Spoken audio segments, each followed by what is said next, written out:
Esselamu Aleyküm ve Rahmetullahi ve Berekatuhu. Əziz və hörmətli qardaşlar və bacılar, bugün İstanbuldan sizi salamlayırıq. Bizim studiyada çox önəmli, çox dəyərli, sevimli hocamız Veysel Hoca ilə, Veysel Orucu Hoca ilə bugün podcast çəkəcəyik. Xoş gəlibsiniz, safa gətirmişsiniz. Hoş bulduk. Bugünkü mövzu, podcastın mövzu tek din olmayacak ve başka mövzulara da toxunacağız. Bildiğiniz ki ben Qax rayonundanam, əslən oradan anadan olmuşam. Ona göre kusura bakmayın Türkler demişkenden Azərbaycan dilinde başardığım kimi danışacağım. R hərfini diyebilirim ama demeyem.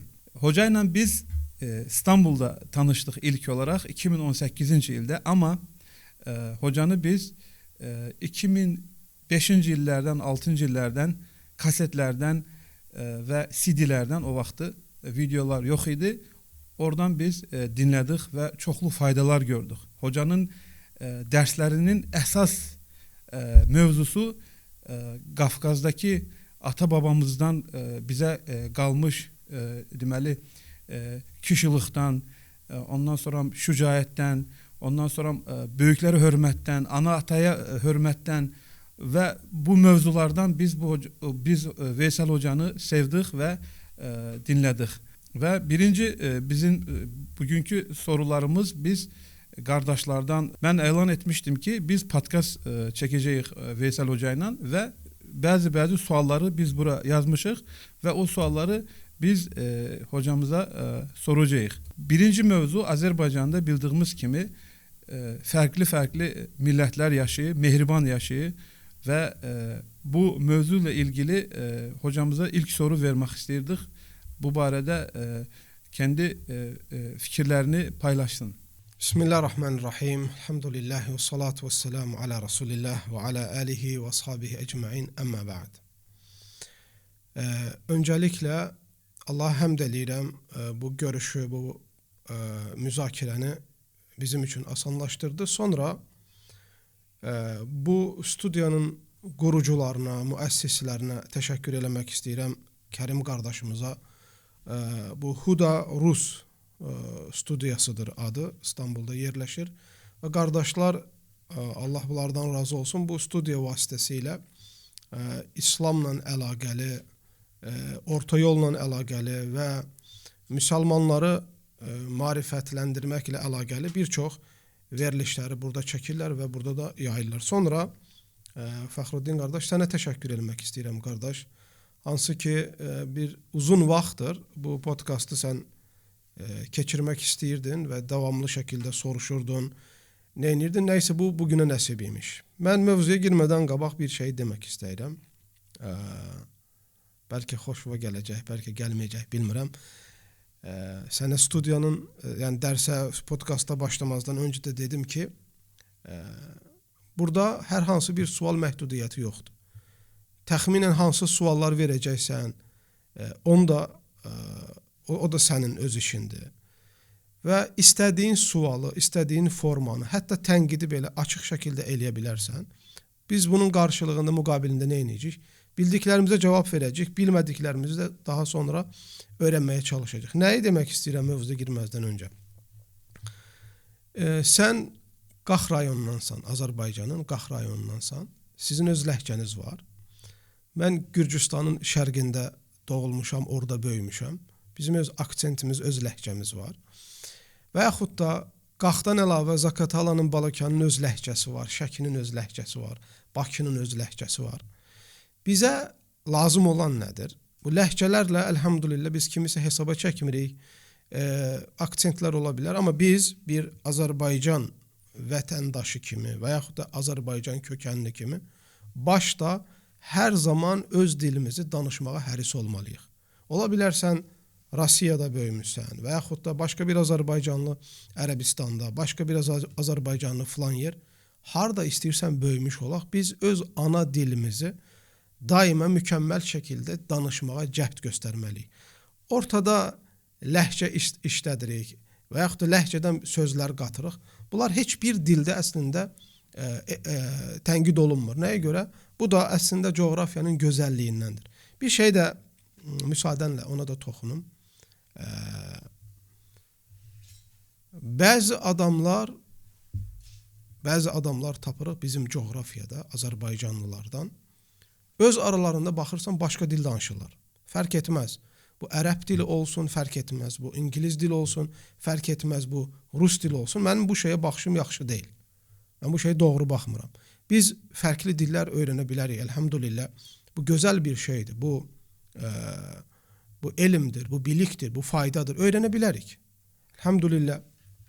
Mən də fərqli ölkələrdə təhsil aldığım üçün, fərqli coğrafiyalarda yaşadığım üçün mən də bir neçə dil bilirəm Allah Taala'nın izni ilə. Amma sən görməzsən ki, mən öz millətimlə, öz vətəndaşımla mən başqa bir dildə danışam. Dediyim kimi, nəyə görə deyirəm? Çünki siyasətdə belə bir anlayış var. Əgər sən bir milləti, bir dövləti, bir coğrafiyanı işğal eləmək istəyirsənsə, bunları dəyişdirmək istəyirsənsə, ilk öncə onların dilindən başla. Dilini əlindən aldığın bir qavmu istədiyin dinə də sövq eləyə bilərsən, yönləndirə də bilərsən. Ona görə mən qısa olaraq bunu xatırlatmaq istəyirəm ki, biz madəm bu coğrafiyada yaşayırıq, bizim əsilimiz, kökümüz bəllidir. Öz dilimizdə utanmadan ləhcə də olsa danışmağa cəhd göstərməliyik. Bəli, buyurun. Allah razı olsun hocam. Mən biraz deyil, xeyli həyəcanlıyam. Baxmayaraq ki, məni bir çox adamlar tanıyır və kamera önündə çox videolar, podkastlar çəkmişəm, amma sizin qarşımızda olduğu üçün mən həyəcanlandım biraz, amma sizin bu dediyiniz inşallah məni biraz rahatlattı. İnşallah devam edelim. Hocam siz bildiğim kadar siz Zaqatalada ilk təhsilinizi almışsınız Murad müəllimdən. Murad müəllimdən biraz bahsedebilir misiniz? Dediyim kimi fərqli ölkələrdə təhsil almışam. Mən Gürcüstanın şərqində Qaxeti bölgəsində Telav rayonunda Qaracala kəndində doğulmuşam, dünyaya gəlmişəm. İlk məktəb, orta məktəb və həmçinin ümumiyyətlə 11-ci sinfi tamamlayana kimi hamısının təhsillərimin hamısı Gürcüstanda olub və Gürcü məktəbində olub. Daha sonra bilirsən o zamanları, yəni 95-2000 arası təhsil imkanları çox məhdud idi. Bütün coğrafiyada məhdud idi. Xüsusən də Gürcüstanda daha da çox məhdudlaşdırılmışdı. Hələ məsələ bizim öz dilimizdə təhsil, Azərbaycan dilində təhsil və yaxud da dini elmləri Gürcüstanda öyrənmək hardasa mümkün deyil idi. Burada da bir şeyi deyim, Tel Avivdən də bəziləri Tel Aviv anlayır. Olubdur ki, belə təqdim eləyəndə deyirlər Tel Aviv. Xeyr, Tel Avivlə Gürcüstanın heç bir əlaqəsi yoxdur. O Mimino'nun bir kinosu var. Bilirsən, orada da bu ifadələr keçir. Mən artist orada nə deyir? Deyir, mən Tel Avivdən, amma biz deyir, Tel Avivdənsən. Xeyr, Tel Aviv, Gürcüstanın şərq bölgəsinin, Qaxeti bölgəsinin mərkəzi sayılır. O tarixə getmək istəmirəm, mövzu uzanacaq deyə. Qısa olaraq o zamanlar Gürcüstanda təhsil aldım, orta məktəbi bitirdim. Düşünürdüm ki, təhsilimi davam etdirməm lazımdır. Bu da ya Türkiyəyə getməliyəm, ya da Azərbaycana getməliyəm. Dediyim kimi o zaman imkanlar biraz məhdud idi. Elhamdülillah, Allahın izni ilə Azərbaycana getdim və Allah nəsib elədi, Zaqatalaya getdim. Hətta Zaqatalanın ləhcəsindən də çox təsirlənmişdim bir vaxtları. O kasetlər dönəmi, CD-lər, DVD-lər dönəmi qardaşlar elə bilirlərdi ki, mən Zaqataliyam. Zaqatalada doğulmuşam. O Zaqatalanın bir şirin ləhcəsi var. İstər-istəməz sən yaşadığın yerin ləhcəsindən təsirlənirsən. Şəkiyə getsən, oradan da təsirlənəcəksən. Və orada Murad müəllimlə, Şeyx Muradla tanışdım. Allah Şeyxə şəfa versin. Təbii ki, həyatdadır. Uzun sürədir müxtəlif xəstəliklərlə mücadilə eləyir. Allahdan diləyirəm gözəl adları ilə, uca sifətləri ilə Şeyxə şəfa versin, afiyyətinə qovuşdursun. Murad müəllim təbii ki, mənim həyatda tanıdığım real, ən dürüst insanlardan biridir. Sözü ilə əməli uzlaşan insanlardan biridir. mövqeyi hər zaman orta olduğunu görmüşəm. Kişi kimi kişi, vətənpərvər, öz ölkəsinə bağlı, öz dilinə bağlı, öz mədəniyyətinə, dininə bağlı bir insan görmüşəm. Mən onun elmindən, məsləhətlərindən istifadə etmədən öncə onun xarakterindən etkilənmişəm, təsirlənmişəm, dürüstlüyündən təsirlənmişəm. Hətta Murad müəllimlə ilgili təbii ki, şeyx mən onu tərifləməm, heç bir zaman istəmir. Bəlkə də bunu ilk dəfə danışıram uzun illərin içində, istəmədiyi üçün, təriflənməyi istəmir. O qədər mütəvazi, belə zənn eləyirəm, vallahi həsibuhu, o qədər mütəvazi insandır ki, istəmir ki, mən onun daşıdığı gözəl sifətləri dilə gətirim. Lakin bir misal deyim, bir dəfə Zaqatalada Murad müəllimgildə yatıram. Murad müəllim mənə dedi ki, fəcrə getdikdə, fəcr namazına getdikdə məni də oyat. Ev Zaqatalada məlumdur ki, köhnə tikilmiş evlərdəndir, Sovet vaxtından tikilmiş evlərdəndir. Bir alt mərtəbə var, bir də üst mərtəbə var. Alt mərtəbədə bir otaqdayım, şeyx də üst mərtəbəsində öz otaqdadır. İndi fəcrə durmuşam, hardasa əzəndən bir 5 dəqiqə, 10 dəqiqə öncə durmuşam. Yəni burada demək istədiyim bir nöqtə var, istəyirəm onu çatdıram. Mən çıxdım, dəstəməzi aldım, qış aydı, qış aylarıdır. Yanvar aydı ya buna yaxın bir soyuqdur yəni hava. Evdən çıxdım, pəncərə tərəfə gəldim və Murad müəllimi 2-3 dəfə çağırdım. Maksimum 5 dəfə çağırdım və sonra mən məscidə yola düşdüm, Tala məscidinə. O möhtəşəm, o böyük məscidə yola düşdüm. Və mən düşündüm ki, mən gəncəm, uşağam o vaxtı. Yəni şeyxi oyatdım. Nəysə getdim, fəcri qıldıq və döndük evə. Murad müəllim mənə dedi ki, Murad müəllim də durdu, gəldi, yəni daha sonra. Mən biraz dediyim kimi əzandan tez getdim məscidə. Murad müəllim mənə dedi ki, niyə çağırmadın məni? Niyə oyatmadın məni? Mən də dedim ki, şeyx, mən səni 5 dəqiqə çağırdım da, 5 dəqiqə çağırdım. Bu dilimizdə olan mübaliğə kəlmələr var ya, məsələn, 5 dəqiqədir mən səni gözləyirəm, 10 saat da oturmuşam burada. Bu həqiqi mənada deyil. Yəni bu abartılı şəkildə biz bu şeyləri ifadə edirik. Birdən şeyx mənə dedi ki, yaxın gəl dedi. Dedi, sən and içə bilərsən ki, mən 5 dəqiqə çağırmısan. Mən belə şoka düşdüm, həyəcanlanmağa başladım. Dedi, sən and içə bilərsən ki, məni 5 dəqiqə müddətində çağırmısan. Detaylar yəni. Mən də belə qaldım ki, yox da, mən o mənada demədim. Dedi ki, danışığa diqqət elə. Sən əgər elm tələbəsi olacaqsansa, insanlar önündə sabah bürsü gün dini məsələlər, dünyavi məsələlər, elmi məsələlər danışacaqsansa, özünü bunun üçün hazırlayırsansa, hər kəlmənə diqqət elə. Allah. Sən niyə xeyr ola, mən 5 dəfə çağırmısan, bunu 5 dəqiqə deyirsən? Bu nə zaman idi bilirsən? 1998-ci ildə. Və onu götürdüm bir kağıza qeyd elədim ki, hətta o ləhcəmizdə olan mübaliğələr yoxdurmu? Abartılı şəkildə. Onu belə istifadə eləmə. Allah şeyxin ömrünə bərəkət versin. Amin. Mənim tanıdığım ən dürüst, ən əxlaqlı, ən vətənpərvər, sözü əməlinə uyğun gələn, həyatımda gördüyüm yeganə insanlardan biridir deyə bilərəm. Bəli. Bu arada da mən çox sevindim ki, Murad müəllim bizim Saxur millətinin nümayəndəsidir, elhamdülillah. Və əlavə olaraq onun Saxur olduğunu da yəni abartmamaq şərti ilə hatırlıyor musunuz, biz getdik, ona çox önəm vermir. Yəni adam Allahın izni ilə sıfır millətpərəstlikdən və s. uzaq Allahın izni ilə. Və bu arada bu mövzunun davamında bildiyimiz kimi Vətən müharibəsində 44 gün hansı ki Vətən müharibəsində ermənilər çox araları qarışdırmaq istədilər. Mən o vaxt Rusiyada yaşayırdım. Və Allah bizləri riyadan, təkəbbürdən qorusun. Rusiyanın göbəyində biz tam olaraq Azərbaycanımıza, vətənimizə dəstək verdik. Və bunu məqsədimiz oydu ki, bizim bu vətənimizdir, hər bir millətin vətənidir və çox sevindirici haldır ki, elhamdülillah heç bir deyək bizim Azərbaycanda yaşayan nə Saxur, nə Ləzgi, nə Avar, nə heç kim orada yaşayan bu deməli xainlərin tələsinə və ya tuzağına heç kim düşmədi elhamdülillah.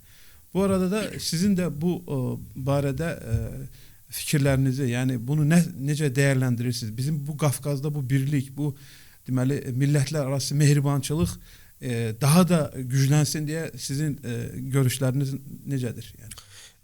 Öncəliklə onu demək istəyirəm ki, biz Qafqaz millətləri bilməmiz gerəkən çox önəmli bilgilər var. Bunu xüsusən də dədə-babalarımız bunları bilirlərdi. Bildikləri üçün də daha sülh, daha əmin-amanlıq, daha da belə deyək, qardaşlıq içində yaşayırlardı. Amma indiki yeni yetmə nəslə baxsaq, yəni xüsusən də 2000-ci ildən sonra gələn nəslə baxsaq, bu tarixi gerçəkləri bir çoxlarının bilmədiklərinin farkına varırıq. Yəni onu demək istəyirəm ki, məsələn Qafqazın bir neçə mərhələsi var tarixi olaraq. İslam dini Qafqaza gəlmədən öncəki bir halı var, İslam dini Qafqaza gəldikdən sonraki bir halı var, bir də ümumiyyətlə Qafqazın coğrafik olaraq bir durumu var. Ondan sonra dil və din olaraq bir durumu var. Qısa mən bunlara toxunum. Həm özümüz üçün, həm də gələcək nəsil üçün bir fayda olsun. Birincisi, məlumdur ki, coğrafik olaraq, bölgə olaraq Qafqazda müxtəlif millətlər yaşayıb tarix boyu. Heç bir zaman tarix boyu Qafqazda bir millət yaşamayıb. Yəni bir növ millətdir, filanlar da deyil. Qafqaz hər zaman çox dilli və çox fərqli millətlərin bir yurdu olub. Bu da yəni hətta ilk əsrlərə baxsaq belə bunun şahidi olaraq. Bu birinci məsələ. Belə deyək, şeyə gəlməzdən qabaq dinə baxaq, dinə. Məsələn, Qafqazda olan dinlər nədən ibarət idi? İslam gəlmədən öncə ən məşhur din Zərduştların dinləri idi. Zərduştluq çox məşhur idi. Atəşpərəstlik və hətta sahabələr gəlib İslamı yaydıqda Zərduştluq dini ilə, atəşpərəstlik ilə qarşılaşdılar. Qafqazda olan dinlərdən bütpərəstlik. Bu da hətta bəzi dağlarda olan qayalara oyulmuş bəzi şeylərdə, daşlarda təsbit olunur ki, ruhlara ibadət edirlərmiş, dağlara ibadət edirlərmiş, nəhəng qayalara ibadət edirlərmiş. Yəni bunun adı da İslam terminindən desək, bütpərəstlik. Qafqazın dinlərindən biri də İslam gəlmədən öncə bütpərəstlik olub. Ondan sonra xristianlıq olubdu. Xüsusən də Gürcüstan, Ermənistan indiki coğrafiyalar nahiyələrində yaşayan qəbilələrdə. Sonra Xəzər bölgəsi var idi. Orada Yahudilik, hətta Xəzər məmləkəti deyilən tarixdə bir şey var. Qəbilələr var. Xəzər Yahudiləri deyilən. O zaman o Xəzər bölgəsində yaşayan tayfalar din olaraq Yahudiliyi götürüblər. Ondan sonra həmçinin dini mövzularda orada bir də dinsizlik olub müəyyən bölgələrdə. Yəni müəyyən bir dinin mənsubu olmayıblar. Buna ateistliyi mi deyək, buna fitrət əhlim deyək, nə deyək? Bu məsələlər tartışılır. Və burada baxmayaraq ki, burada bu dinlər var idi. Bir də ırqlar var idi. Bir də orada millətlər var idi. Məsələn, Azərbaycanlılar var idi. Ondan sonra Dağ Yahudiləri var idi və yaxud da Xəzər Yahudiləri də deyilir onlara. Ondan Qafqaz Albanları var idi. Osetinlər var idi. Dağıstan millətləri var idi. Dağıstan millətlərinin içində ən məşhuru məsələ götürsən Ləzgilər var idi, Avarlar var idi, Caxurlar var idi. Sonra başqa xırda qəbilələr də var idi. Belə Çeçənlər, İnquşlar, Gürcülər, Erməni qəbilələri müəyyən yerlərə yayılmış formada. Yəni həm din tərəfdən fərqli dinlər var idi, həm də millətlər var idi. Buna rağmen belə baxsaq görərik ki, Qafqaz sakinlərinin arasında ırq, millətçilik adına müharibələr baş verməyib. Bax, millətçilik adına müharibələr təşkil olunmayıb. Qəbilələr arasında, məsələn, mənim qəbiləm, soyum nədir? Orucovlar. Sizdə nədir? Mirzəyevlər. Bu Orucovlarla Mirzəyevlərin arasında, qəbilələr arasında savaş olub, ticarətə görə, qışlıqlara görə, sürüləri otarmaq üçün olan yerlərə görə. Bunun üstündə qəbilələr arasında savaşlar meydana gəlir və adətən ağsaqqallar müdaxilə eləyərək bu savaşları böyümədən səngidiblər, yatızdırıblar. Amma bu ırqla, məsələ Azərbaycanlılar ləzgilərlə millətpərəstlik üzərindən savaşsınlar, Çeçenlər Gürcülərlə savaşsınlar və yaxud da Osetinlər Çerkezlərlə savaşsınlar. Belə bir şey olmayıb. Orada sadəcə tarix boyu fikir versən bir-birlərindən ticarət ediblər, evləniblər. Ondan sonra gözəl qonşuluq ediblər, xeyirləri aralarında paylaşıblar. Ona görə baxsaq Qafqaz millətinə, Fəxruddin, baxırıq əksər hallarda geyinişimiz yoxdur, milli geyinişimiz. Ortaqdır. Bənzərlik var. Yeməklərimiz, toylarımız, yaslarımız, ondan sonra prinsiplərimiz. Əksər hallarda görürük ki, bunlar hamısı yaxın-yaxınadır. Səbəbi nədir, qardaş? Əgər bu millətlər yaxın olmasaydılar fiziki olaraq bir-birlərinə, bu milli adətlərimiz, ənənələrimiz bir-birimizə keçə bilərdimi? Keçə bilməzdi. Və bu birinci mərhələ tarix olaraq. İkinci mərhələdə İslam. Belə bir durumda orada qəbilələr arasında çatışma, orada ekonomik torpaqlar, otunacaqlar və s. kimi belə bir durum, bir də ibadətin çox bərbad, yəni ideoloji durumun çox bərbad bir halda olduğu bir vaxtda İslam dini gəlir bu bölgələrə, Qafqaz bölgəsinə. İlk İslamın gəldiyi Qafqazda, ilk İslamın daxil olduğu regionlardan, bölgələrdən bir Azərbaycandır. Hətta mən bunu oxuyarkən tarixsel olaraq özüm belə dəhşətə gəldim ki, sən təsəvvür elə, kimin dönəmində gəlib İslam Azərbaycana? Ömər ibn Xattab radiyallahu anh dönəmində. Ömər ibn Xattab radiyallahu anh dönəmini oxuyanda ki, hansı mərhələdə gəlib? Ya hicri tarixlə 22-ci ildə. Hicri tarixlə çox qədimi. Yəni hicri tarixlə götürsək, 1-ci əsrin əvvəllərində, hətta 22-ci il, 25-ci il arasında artıq Ömər ibn Xattab radiyallahu anhu qafilələri, dəvət qafilələrini göndəribdir Qafqaz bölgəsinə və Qafqaz bölgələrində də ilk girdikləri yer hara olub? Azərbaycan. Hansı sahabə gəlib? Başda Hüzeyfət ibn Yəmən radiyallahu anhu. 2. Hətta orada üzr istəyirəm, qar yağıb 6 ay qalmışlar və namaz qılmışlar, səfər namazını. İnşallah öyle bir. Ona da toxunarıq. Orada başqa məsələlər də var. İkinci sahabə kim olub? İslamı gətirənlərdən. Sultan ibn Rabihə Əl-Bəhili. Üçüncü kim olub? Onun qardaşı. Abdurrahman ibn Rabihə Əl-Bəhili. Sən təsəvvür elə, 3 dənə komutan gəlir, yanlarında ordu olur, yanlarında dəvətçilər olur və Azərbaycan torpaqlarına girirlər və müharibəsiz sülh şəkildə İslamı ərz eləyirlər insanlara, anlatırlar və Azərbaycan sülh və əmin-amanlıq və öz razılığı ilə bölgə olaraq İslama girir. Bu da bir parantez açmaq lazımdır, Fəxruddin. Bizim bəzi bölgəmizdə yanlış bilgən ifadələr var. Biz qılınc müsəlmanıyıq. Heç bir zaman İslamı Azərbaycan milləti, Azərbaycanlılar və yaxud da desək, indiki coğrafiyamızda olanlar İslam dinini qılınc gücünə qəbul eləməyiblər. Tarixi olaraq bunu kimsə isbat edə bilməz.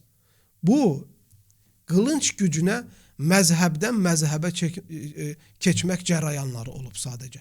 Bu da İslamın təməli demək deyil. Ona görə, məsələn, bu tarixi şeylər tək müsəlmanlar tərəfindən tədvin olunmur ki, təlif olunmur ki, yazılmır ki.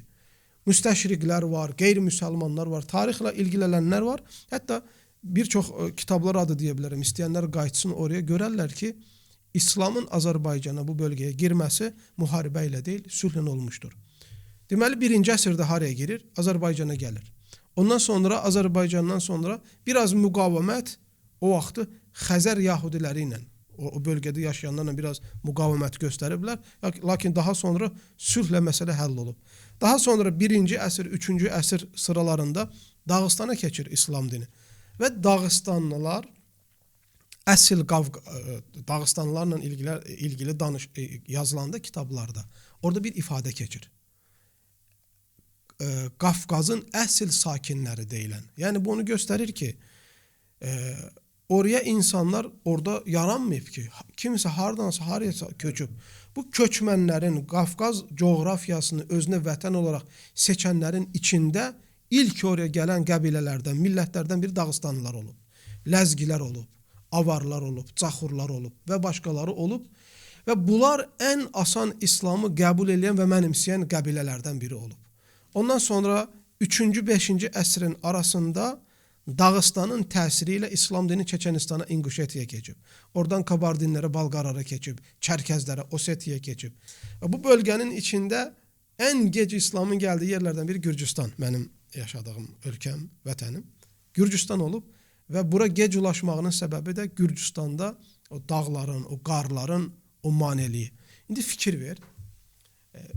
İslamı Gürcüstana gətirən sahabənin adı isə Həbibdir. Habib İbn Məsləmə el-Fihri radiyallahu anhu. Gəldikdə, Gürcüstana girdikdə oradakı dağlar, oradakı qayalar, oradakı yollar bir də Gürcülərin nə qədər dinə bağlı olduğunu kəşf eləyir. Yəni Xristiyan dinə Xristiyan. Çünki Bizanslara bağlı idilər o vaxt. Bizanslara bağlı idilər və Xristiyan dinini mənimsəmişdilər. Və kilsələri uçurmur. Habib İbn Məsləmə radiyallahu anh kilsələri uçurmur. Və İslam orada bir müddət hakim olsa da insanlar əksəriyyəti öz dinin üzərində qalır. Və buradan bir nəticəyə gəlirik Fəxruddin. İslam dini gəldikdən sonra o qəbilələr arasında olan o çatışmalar ki var idi. Qəbilələr arasında, filanlarla filanların arasında, torpağın üstündə, qışlığın üstündə, otlanacaq sahələrin üstündə, ticarətin üstündə, onun üstündə İslam dini gəldikdən sonra buna da nihayət qoyulur. Buna da son qoyulur. Artıq bunun üzərində də mücadilə olmur. Qafqaz neynir? O millətlər arasında sevgi, əmin-amanlıq, birlik və bərabərlik nə olur? Yayılır. İndi fikir ver. Sən çaxursan, düzdürmü? Sən çaxursan. Məsələn, Zaqatala, Balakyadan, Qaxda, Şəkidə, bu regionlarda nə qədər Caxur qəbiləsinə mənsub kəndlər var və qəbilələr var. Düzdürmü? Ən böyüyü də Muxax. İndi get Dağıstana get. Orada da nə qədər Azərbaycanlılar görəcəksən. Azərbaycanlı kökənli, türk kökənli kəndlər görəcəksən. Get Osetiya, eyni şeylə qarşılaşacaqsan. Gürcüstana gəl, eyni şeylə qarşılaşacaqsan. Gürcü kəndləri var Azərbaycanda, Zaqatalada, Əliyabad, İnglolar deyirlər. Evet. Deməli, bu hamısı nəyi göstərir? Biz İslam dini gəldikdən sonra çox qaynamışıq, çox qarışmışıq. Biz köçmüşük, getmişik, gəlmişik, daşınmışıq. Kim harda rahat eləyibsə orada yaşamağa qərar verib. Evləniblər və s. kimi.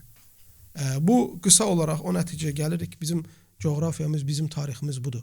Bizi İslam dini gəldikdən sonra biz daha da mehriban olduq. Daha da bir olduq. Biz daha da bərabər olduq. Daha da şirin olduq. Və region olaraq bölgəmiz daha da inkişaf elədi. Lakin bunu da demədən keçə bilmərəm. Bu Qafqazda olan bu fərahlıq, bu rəfahlıq, bu huzuru hər zaman xaricdən, Qafqaz regionunun kənar olan imperatorluqlar tarix boyu qarışdırmağa çalışıblar. Millətlər arasında deyil, siyasi olaraq gərginlik çıxartmağa çalışıblar. Bu əvvəllər belə baxsaq, Fars imperatorluğu var idi, Osmanlı imperatorluğu var idi, Rus imperatorluğu var idi. Bu böyük imperatorluqlar aralarında olan siyasi məsələlərə görə adətən gərginlik baş verib. Amma millətlər arasında nə olub?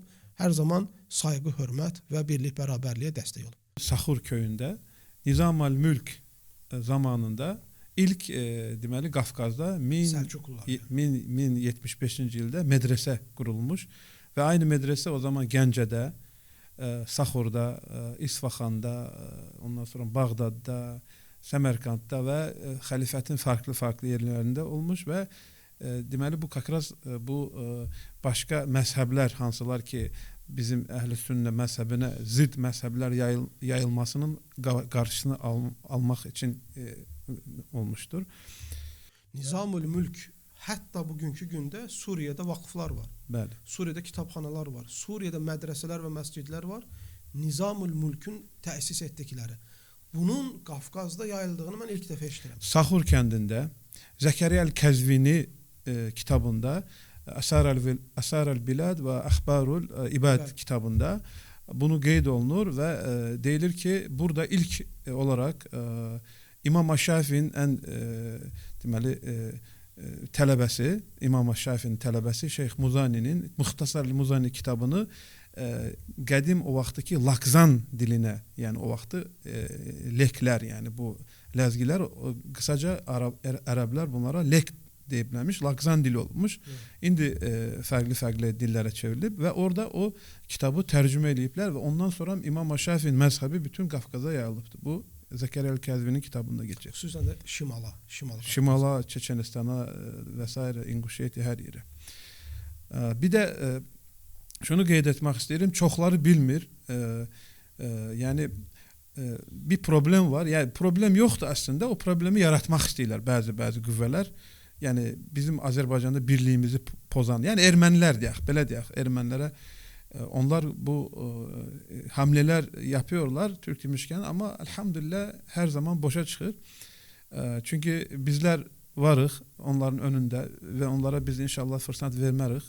Bəzi nasyonalistler, sadvalçılar, padvalçılar vesaire ve her zaman onlar bir şeyler iddia edirlər ki, ama bir şey kaçırırlar ki, siz qeyd etdiyiniz kimi mesela bu Ləzgi milləti sərhəddən bölünübdür. Bunlar qaçırırlar ki, bu Ləzgilərin Dağıstanda və Azərbaycanda olmağın veya bölünmağın ən birinci səbəbkarı Çar ordusu olubdu. Yəni o Çar ordusu bizim əcdadlarımızla vuruşub, bizim əcdadlarımızı deməli genosid ediblər. Hətta bizim məsələn Saxur millətini onlar komple tamamen bütün kəndləri Dağıstandan sürgün ediblər və bizim millətdən sayından 10 kişiden bir kişini hayatta bırakıblar yani. Bunu qeyd eləmək istəyirəm ki, yani adamlar tarixi doğru bilsinlər, kimin kim olduğunu doğru bilsinlər və onu da qeyd eləmək istəyirəm ki, Osmanlı'nın en son şəhidləri Mahaçqalada Rusların komünistlərlə savaşda veriblər. Və zamanında Dağıstandan gələn ordular gəlib erməni müsəlman davası keçmişdə belə deyirlər. Hətta Zeynalabdin Tağıyevin çağrısı ilə, çünki Zeynalabdin Tağıyevin qohumçuluğu varmış avarlarla, onun çağrısına Dağıstandan ordular gəlib Bakıya köməyə. Yəni Azərbaycan, Dağıstan, Qafqaz hər zaman bir-birinə dəstək, yardım etmək olub, millət söhbəti olmayıbdı.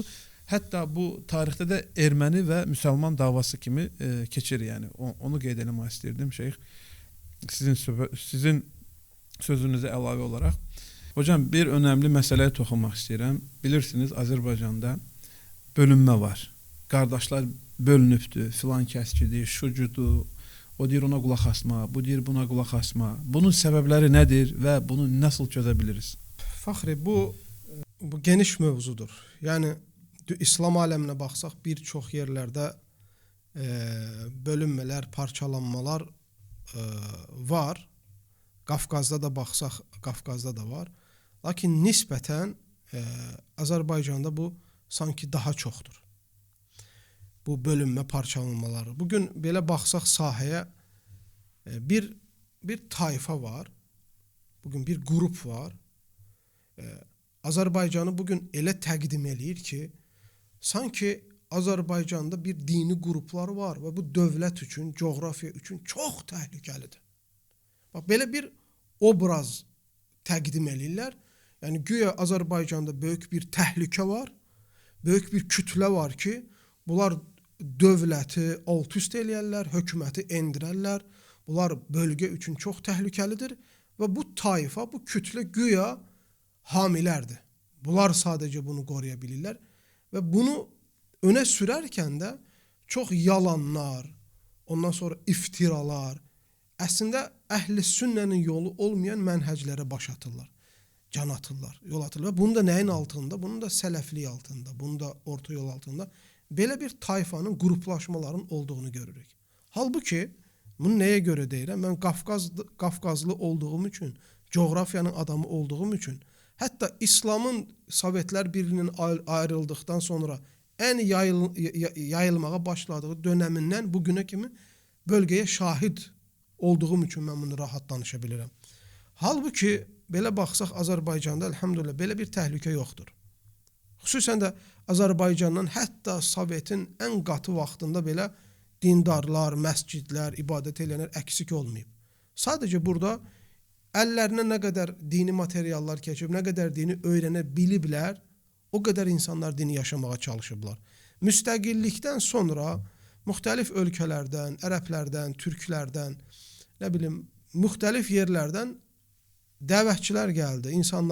İnsanlarla görüşdülər, bölgələri ziyarət etdilər, məscidlər, mədrəsələr tikdilər. Sonra Azərbaycanın özündən xaricə, müsəlman ölkələrinə təhsil almaq üçün gedənlər oldu, gələnlər oldu və bu şəkildə yayılmağa başladı. Və bu mərhələnin içində, bu 30-40 ilin içində heç bir zaman bu təhlükə Azərbaycanda olmayıb. Hətta Azərbaycanın Sovetlər Birliyindən ayrıldıqdan sonra gələn hakimlərinin heç biri bu təhlükənin olduğunu dilə gətirməyib. Tam tərsinə, hər zaman dini fikirlərdə Azərbaycanda sabitlik olub və birlik bərabərlik olub. Mən bu şeyləri görəndə belə baxıram ki, bu belə bir tayfanın oluşmasının və bunların bu şəkildə belə təqdim eləməsinin arxasında bunların şəxsi mənfəətləri var.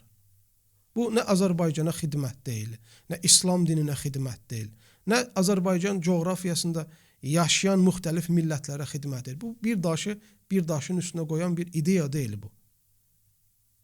Mən rümüzləri də, şəxsləri də, bu şeyləri də mən qəşəng şəkildə analiz edib görmüşəm və bir çoxlarına da bu sahədə doğru bir mənhəc, doğru bir yolla getmələrini tövsiyə eləmişəm. Azərbaycanda birinci bunu bilməmiz lazımdır ki, belə bir təhlükə yoxdur. Fikir ayrılıqları varmı, cəmaatlar varmı, məzhəbləri varmı? Var. Amma bunlar dövlətə, millətə təhlükə törədəsi səviyyədə deyil. Bəzilər ola bilər müəyyən qruplar, ora-bura kimlərinsə xarici qüvvələrin əlində yem olub, müəyyən bir hədəflər üçün istifadə edilmiş olsunlar. Bu ola bilər. Lakin bunlar da o vəsf olunan qədər bir təhlükə kəsb eləmir. Sonra bunu bilməmiz lazımdır ki, bugün dini cəmaatlar yoxdur Azərbaycanda, dindar adamlar yoxdur. İstəyirsən Ərəbistan təhsilli olsun, istəyirsən İran təhsilli olsun, Türkiyə təhsilli olsun, Malezya, İndoneziya fərq eləməz. Dini təbliğ edən qurumlar yoxdur. Bunların bilməsi gərəkən çox önəmli şeylər var. Onlardan birincisi nədir? Biz hamımız madəm bu coğrafiyada yaşayırıqmı? Yaşadığımız coğrafiyanın əmin amanlığından bizim bir payımız var. Problemlər hamısı polislə həll olunmur. Hamısı istixbaratla həll olunmur. Hamısı bunların türmə ilə həll olunmur. Bir çox məsələlər var ki, ideoloji olaraq, fikir olaraq, mənhəc olaraq çözülməlidir. Və burada da bu dindar kütlənin üzərinə böyük bir məsuliyyət düşür. Bugün bu dindarlar, bu təbliğatçılar, bu dəvətçilər milləti bölmək, milləti parçalamaq, alt-üst eləmək, olmayan bir qorxunu cəmaatının içində yaymaq deyil, biz doğru olanları necə təqdim eləməliyik, ölkədə yanlış olan ideolojiləri necə düzəltməliyik, orada yaşayan millətləri bir-birinə necə sevdirməliyik, ipləri necə möhkəmləndirməliyik, bunların üzərində düşünməmiz lazımdır və bunları həyata keçirməmiz, icra eləməmiz lazımdır. Ona görə də bugün baxırıq, sünni təbəqəsində də problem var, ondan sonra şiələrdə də problem var. Bu risalənin tətbiqatında, az öncə dediyim tətbiqatında. Məsələ, fikir ver, bəzi sünni kəsimlərindən danışım bu. Mənim özüm, elhamdülillah, bu yöndə olduğum üçün. Məsələ, fikir verin. Bizim ölkədə namaz qılanların sayı, Azərbaycanda namaz qılanların sayı çox azdır. Ondan sonra dəvətçilərin sayı çox azdır. İslam alimlərinin sayı çox azdır. Başqa rəqəmlərə müqayisə eləsək. Misal üçün, Azərbaycanın əhalisi nə qədərdir Fəxruddin? 10 milyon deyil mi? 10 milyon və üstü biraz. Düzdürmü? Nə qədər Azərbaycanda həkim var bilirsən? Yox, hayır. Çox 28-32 min arası Azərbaycanda müxtəlif müəssisələrdə və ixtisaslarda həkim var. 10 milyon təsəvvür elə, 28-32 min arası. Nə qədər Azərbaycanda müəllim və müəllimələr var bilirsən? 163 minin üstündə. 163 minin üstündə təhsil ocaqlarında, müxtəlif ixtisaslarda müəllim və müəllimələr var. Gəl indi baxaq biz Azərbaycanda nə qədər İslami alim var, nə qədər dəvətçi var, nə qədər bizim coğrafiyada olan inanc, ideoloji problemlərin həlli üçün can atanlar var, nə qədər dinimiz olan İslam dininə mənsub olan, onu real olaraq yaşayan kəsim var. Sən rəqəm verə bilmərsən. Dəvətçilər, alimlərin əllə sayacaq qədər sayları var.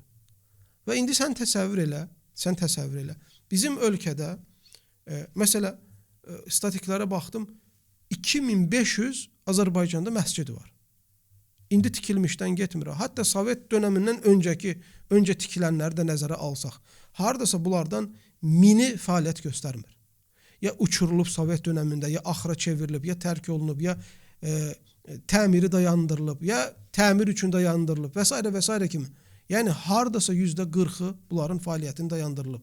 Və ideolojik olaraq coğrafiyamızda başqa problemlər var. Hansı ki, Sovetlər dönəmində bu dəstəklənib. Məsələ, məscidlər ləğv olunarkən pirlər tikilib. Ziyarətgahlar tikilib. Şirk ocaqları, küfr ocaqları tikilib bölgələrdə. Məscidlər ləğv olunarkən. Mədrəsələr bağlanarkən klublar, diskotekalar tikilib. Düzdürmü? Və bunun da təsirindən hələ biz çıxmamışıq. Bax, Azərbaycanda, baxın, nə qədər cinayətlər törədilirmi? Yeni yetimlər olsun, nə qədər baş alıb gedir. Narkotik, uyuşturucu maddələr gənclər arasında nə qədər yayılıb. Boşanmalar nə qədər çoxdur. Şirk, küfürün içində boğulan nə qədər insanlar var. Tövhidi bilməyən nə qədər insanlar var. Ümumiyyətlə, İslam dinini qəbul eləməyən, İslam dinindən xəbəri olmayan nə qədər adam var. İslama qarşı mənfi fikir daşıyan nə qədər insanlar var. Vətənpərvər olmayan, baxmayaraq Azərbaycanda yaşayır, başqa ölkələri üstün görüb göz tikən nə qədər təbəqələr var, nə qədər insanlar var. Çoxdular. Bu qədər problemlərə rağmen təsəvvür elə, bir kəsim gəlir, coğrafiyamıza, ideolojimizə, adət-ənənələrimizə uyğun olmayan ideyalar sürür ortaya. Məsələ fikir verin. Dediyim kimi o qədər problemlər var. Gəlirlər, nədən danışırlar? Filan haqqında nə deyirsən sən? Filan haqqında nə deyirsən? Filan mumeyyə idi, filan hizbidir, filan ixvandır, filan xavaricdir. Bunu əgər bir insan haqqı ilə deyərsə, başımın üstə yeri var. Gözəl. Bu təhlükəli məzhəblər, fikirlər, ideyalar varsa, önə sür və bunun müalicəsi ilə bərabər. Amma sən ittiham eləyirsənsə və yaxud da bununla məşğulsansa və yaxud da ittiham elədiyin adamlar əslində sənin ittihamlarından və yaxud da apardığın bu ideolojik yanlış yoldan bərilərdirsə, sənin bunu danışmağın nə mənası var? Azərbaycanda bugün insanlar bilmir mumeyyə nə deməkdir. Hizbi nə deməkdir, ixvan nə deməkdir. Ondan sonra murciyə nə deməkdir, əş'ari nə deməkdir, mətrudi nə deməkdir. Ya bunu insanlar bilməsi üçün orada İslamı real olaraq yaşayan kütlənin çox olması lazımdır. Məsələn, Səudi Ərəbistana gedirlər, oxuyurlar, gəlirlər. Bu söhbətlər orada çox olduğu üçün gəlirlər Azərbaycanda bunu təbliğ edirlər. Dağıstanda bunu təbliğ edirlər. Nə bilim, Gürcüstanda və yaxud da başqa coğrafiyalar. Bu yanlışdır, qardaş. Səudi Ərəbistanda uşaq doğulanda aparırlar, bağçaya qoyurlar. Bağçada uşaq din öyrənir. 1-ci sinifdən 12-ci sinifə, 11-ci sinifə kimi uşaqlar dinin bütün təməllərini öyrənirlər. Bütün təhsil mərtəbələrinin hamısında dini təhsil var. Ona görə orada bu şeyləri danışarkən o İslamı real yaşayan kütlənin yanlış ideolojiya, fikirlərə düşməməsi üçün bu fikirləri ortaya qoyurlar ki, bəli, sən ixvan yöntəmli olmayasan, ondan sonra xavarici olmayasan, ondan sonra nə bilim mu'təzilə olmayasan, murciyə olmayasan, təkfirçi olmayasan, bu yanlış düşüncələrdən insanları çəkindirirlər. Nəyə görə? Çünki orada tasfiyə deyirik də, yanlışı doğrudan seçmək, din çərçivəsinin içində bu var. Biz gəlib baxsaq bizim coğrafiya, baxaq Gürcüstana, baxaq Azərbaycan, baxaq Dağıstana, nə qədər bizim Səudi Ərəbistanda olan imkanlardan payımız var ki? Xeyr. Azərbaycanda dindar kəsmə baxsaq, çox azdır real ibadət edən. Ona görə sən gətirib bugün böyük bir əsas problem budur ki, bunu gündəmə gətirdiyin zaman, bu da bir neçə fəsad çıxır ortaya. 1. Dəvətin səhvi parçalanır. Dəvətin səhvi ortada parçalanır və ortada bu terminlər istifadə olunarkən dini qurmaq, dini qorumaq deyil. Dini yıxmaq, baxın, bu çox önəmlidir. Dini yıxmaq və filanın cəmaatı məsələsi gəlib çıxır ortaya. Fikir verin, əgər o tənqidlər yoxdurmu? O qoşulan adlar yoxdurmu? Əgər bu İslami ədəblə, İslami qayda qanununa olmursa, bunun nəticəsi nə olur? Filanın cəmaatı, bir də filanın cəmaatı. Bizdə real olaraq bu deyilmi?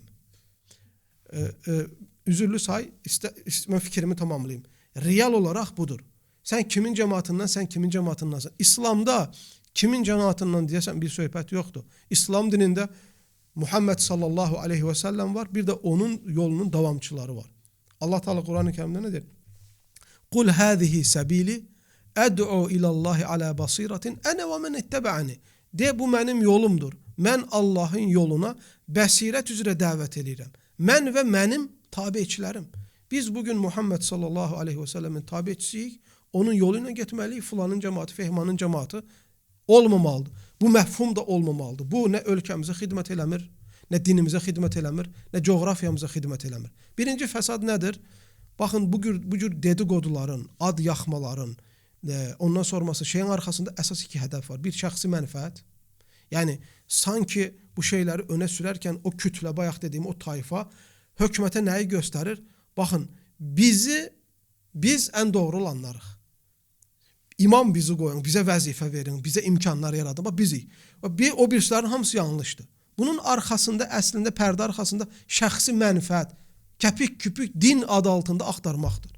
Başa düşürsən? İkincisi də əslində İslamın yayılmasının qabağını almaqdır. Biri iman zəifliyidir, qardaş, biri də nifaqdır. Biri iman zəifliyidir, biri nifaqdır. İkisi də, bunun üçüncüsü yoxdur, iki şərdən biridir. Fəsadlardan biri nədir? O ki, dəlilsiz, subutsuz yerə insanlara ad qoşurlar. O qədər dəvət olunası, İslam risaləsi çatdırılası məkanların olmağına rağmen baxmayaraq ki, belə şeylərlə millətin başını qatırlar, nəticə nə olur? Dəvətçilər gözdən düşür. Hətta qarpız satan, xiyar satan, kələm satan dəvətçiləri tənqid eləyir. Onlar haqqında pis-pis ifadələr işlədirlər. Bunun nəticəsi budur. Əgər müəyyən adamlar oturub dəvətçi kimi özlərini təqdim edib, sonra millətin başını söyünclə, təhqirlə, istihza ilə, hırtıldıya gülməklə belə şeylərlə qatırlarsa, onlar kötü, pis örnək olurlar ölkəmizə də, millətimizə də, gənc nəslə də və beləliklə İslam risaləsini daşıyanlar neyinir? Gözdən düşürlər. Fəsadlardan biri nədir, qardaş? Fəsadlardan ən təhlükəlisi insanların İslamdan nifrət eləməsi. Nə qədər adamlar var, deyir ki, bunlara bax, misal ki, real dəyəcəm. Mədinədə oxuyublar, hamısı bir-birlərini qırırlar. Hamısı bir-birlərini qırırlar. Baxın, bir söz dəyəcəm, Fəxri. Vallahi deyirəm, bax, qəlbimdən axır bu söz mənim. Əgər doğrudan da Allahın dini öndə tutulsa, əgər doğrudan da kitab və sünnə hakim olaraq qəbul olunsa, bu iddiaçıların arasında bu ixtilaf ola bilməz. Mümkün deyil bu.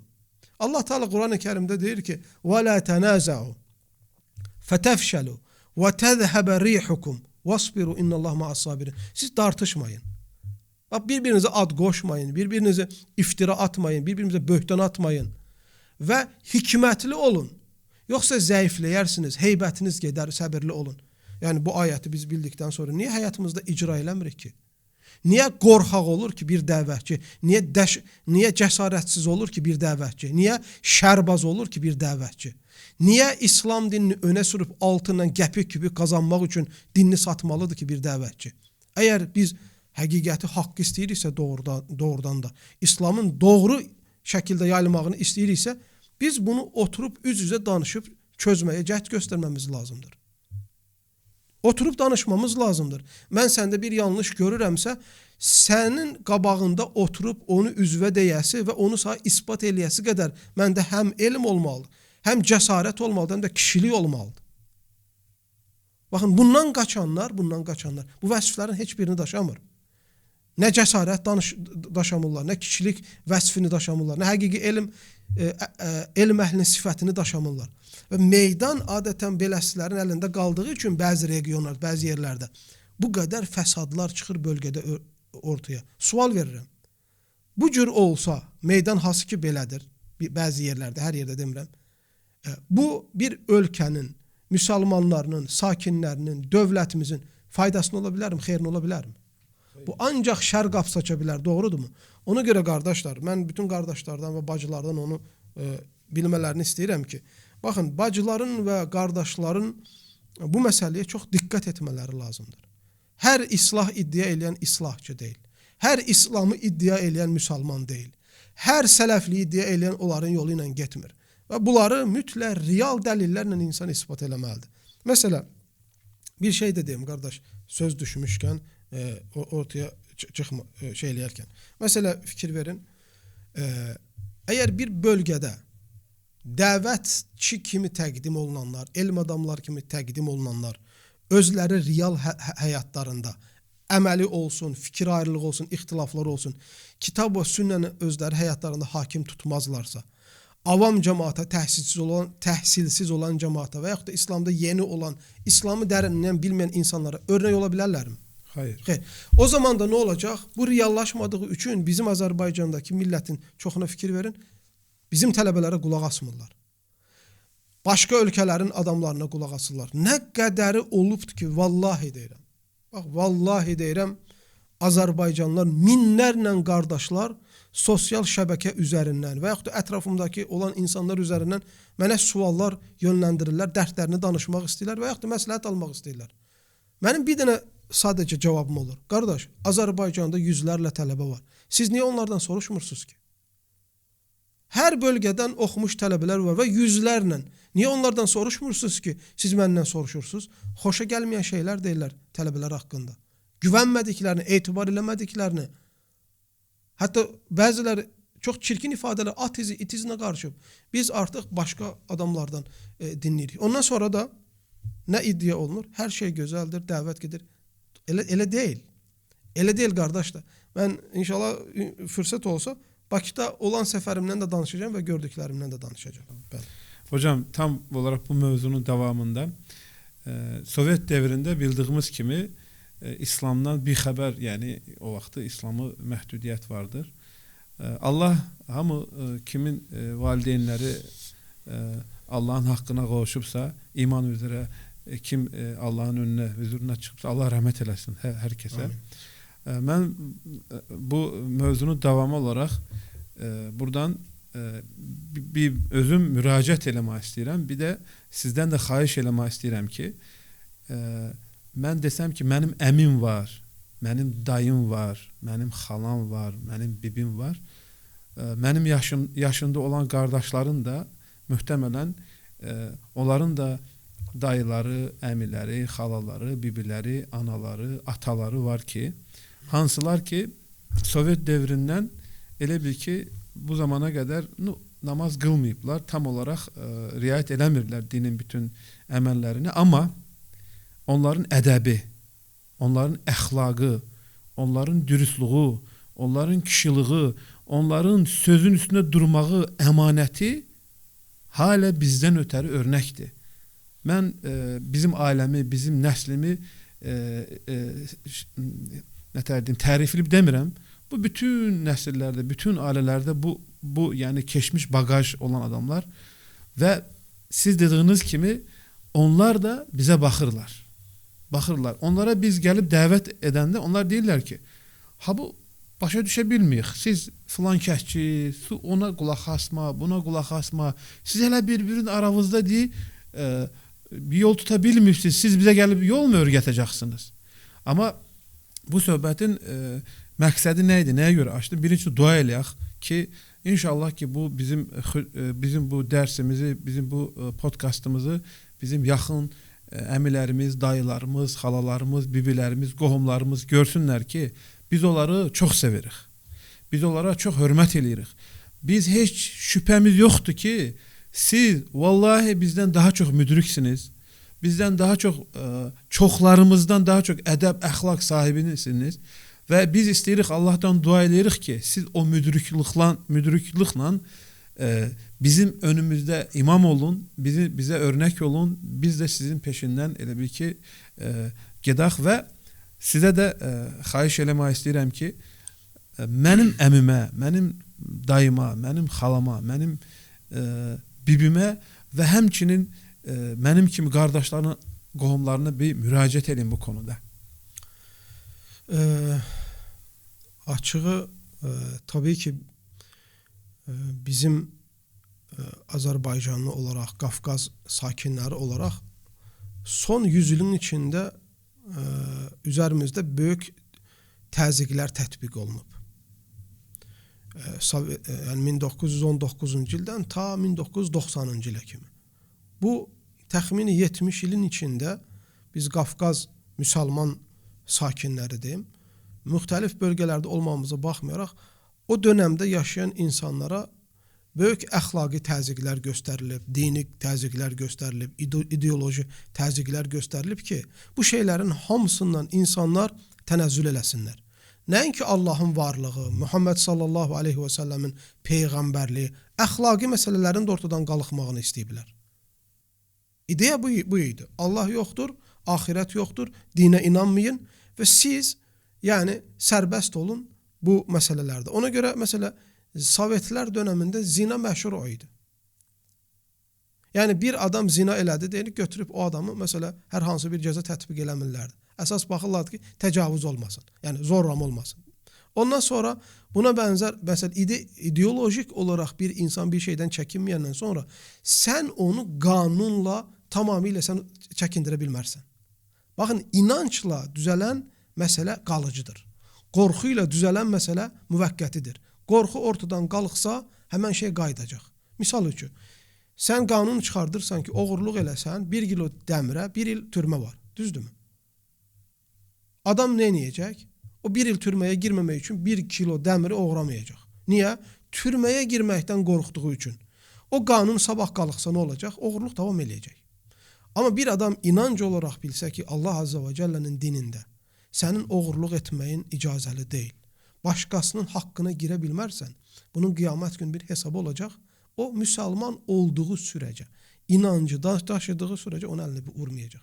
Ona görə ideoloji olaraq bütün dəyərləri insanların əlindən aldılar. Və buradan da nə oldu? Buna rağmen, bax buna rağmen, adamları namaz qılmağa qoymadılar, oruç tutmağa qoymadılar, başlarını zorla açdırdılar, dinə olan bağlılıqlarını, hətta ata-babaya olan bağlılıqlarını qaldırmağa cəhd göstərdilər. Buna rağmen nə oldu?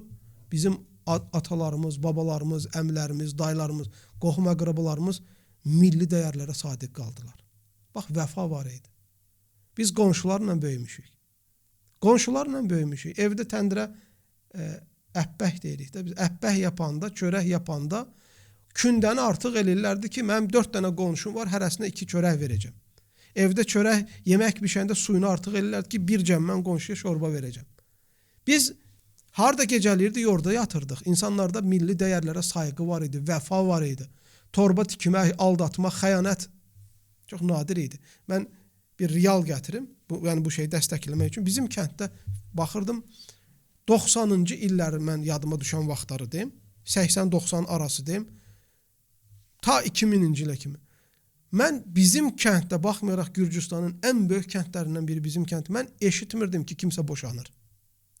Kiminsə boşanma səbəbi xəyanətdəndir. Ər arvadına xəyanət edib və yaxud arvad ərinə xəyanət edib. Və yaxud da kimsə kiminsə malına əl qoyub, kimsə kiminsə zülm eləyir. Milli dəyərlərimizi bizim əlimizdən ala bilmədilər. O qədər təzyiqlərə rağmen biz bunun üzərində davam edə bildik. Əxlaq çox böyük ölçü idi. Bəzən videolarda görürəm, məsələn, bir ağsaqqal adam gələndə gənclər ayaq üstə qalxır.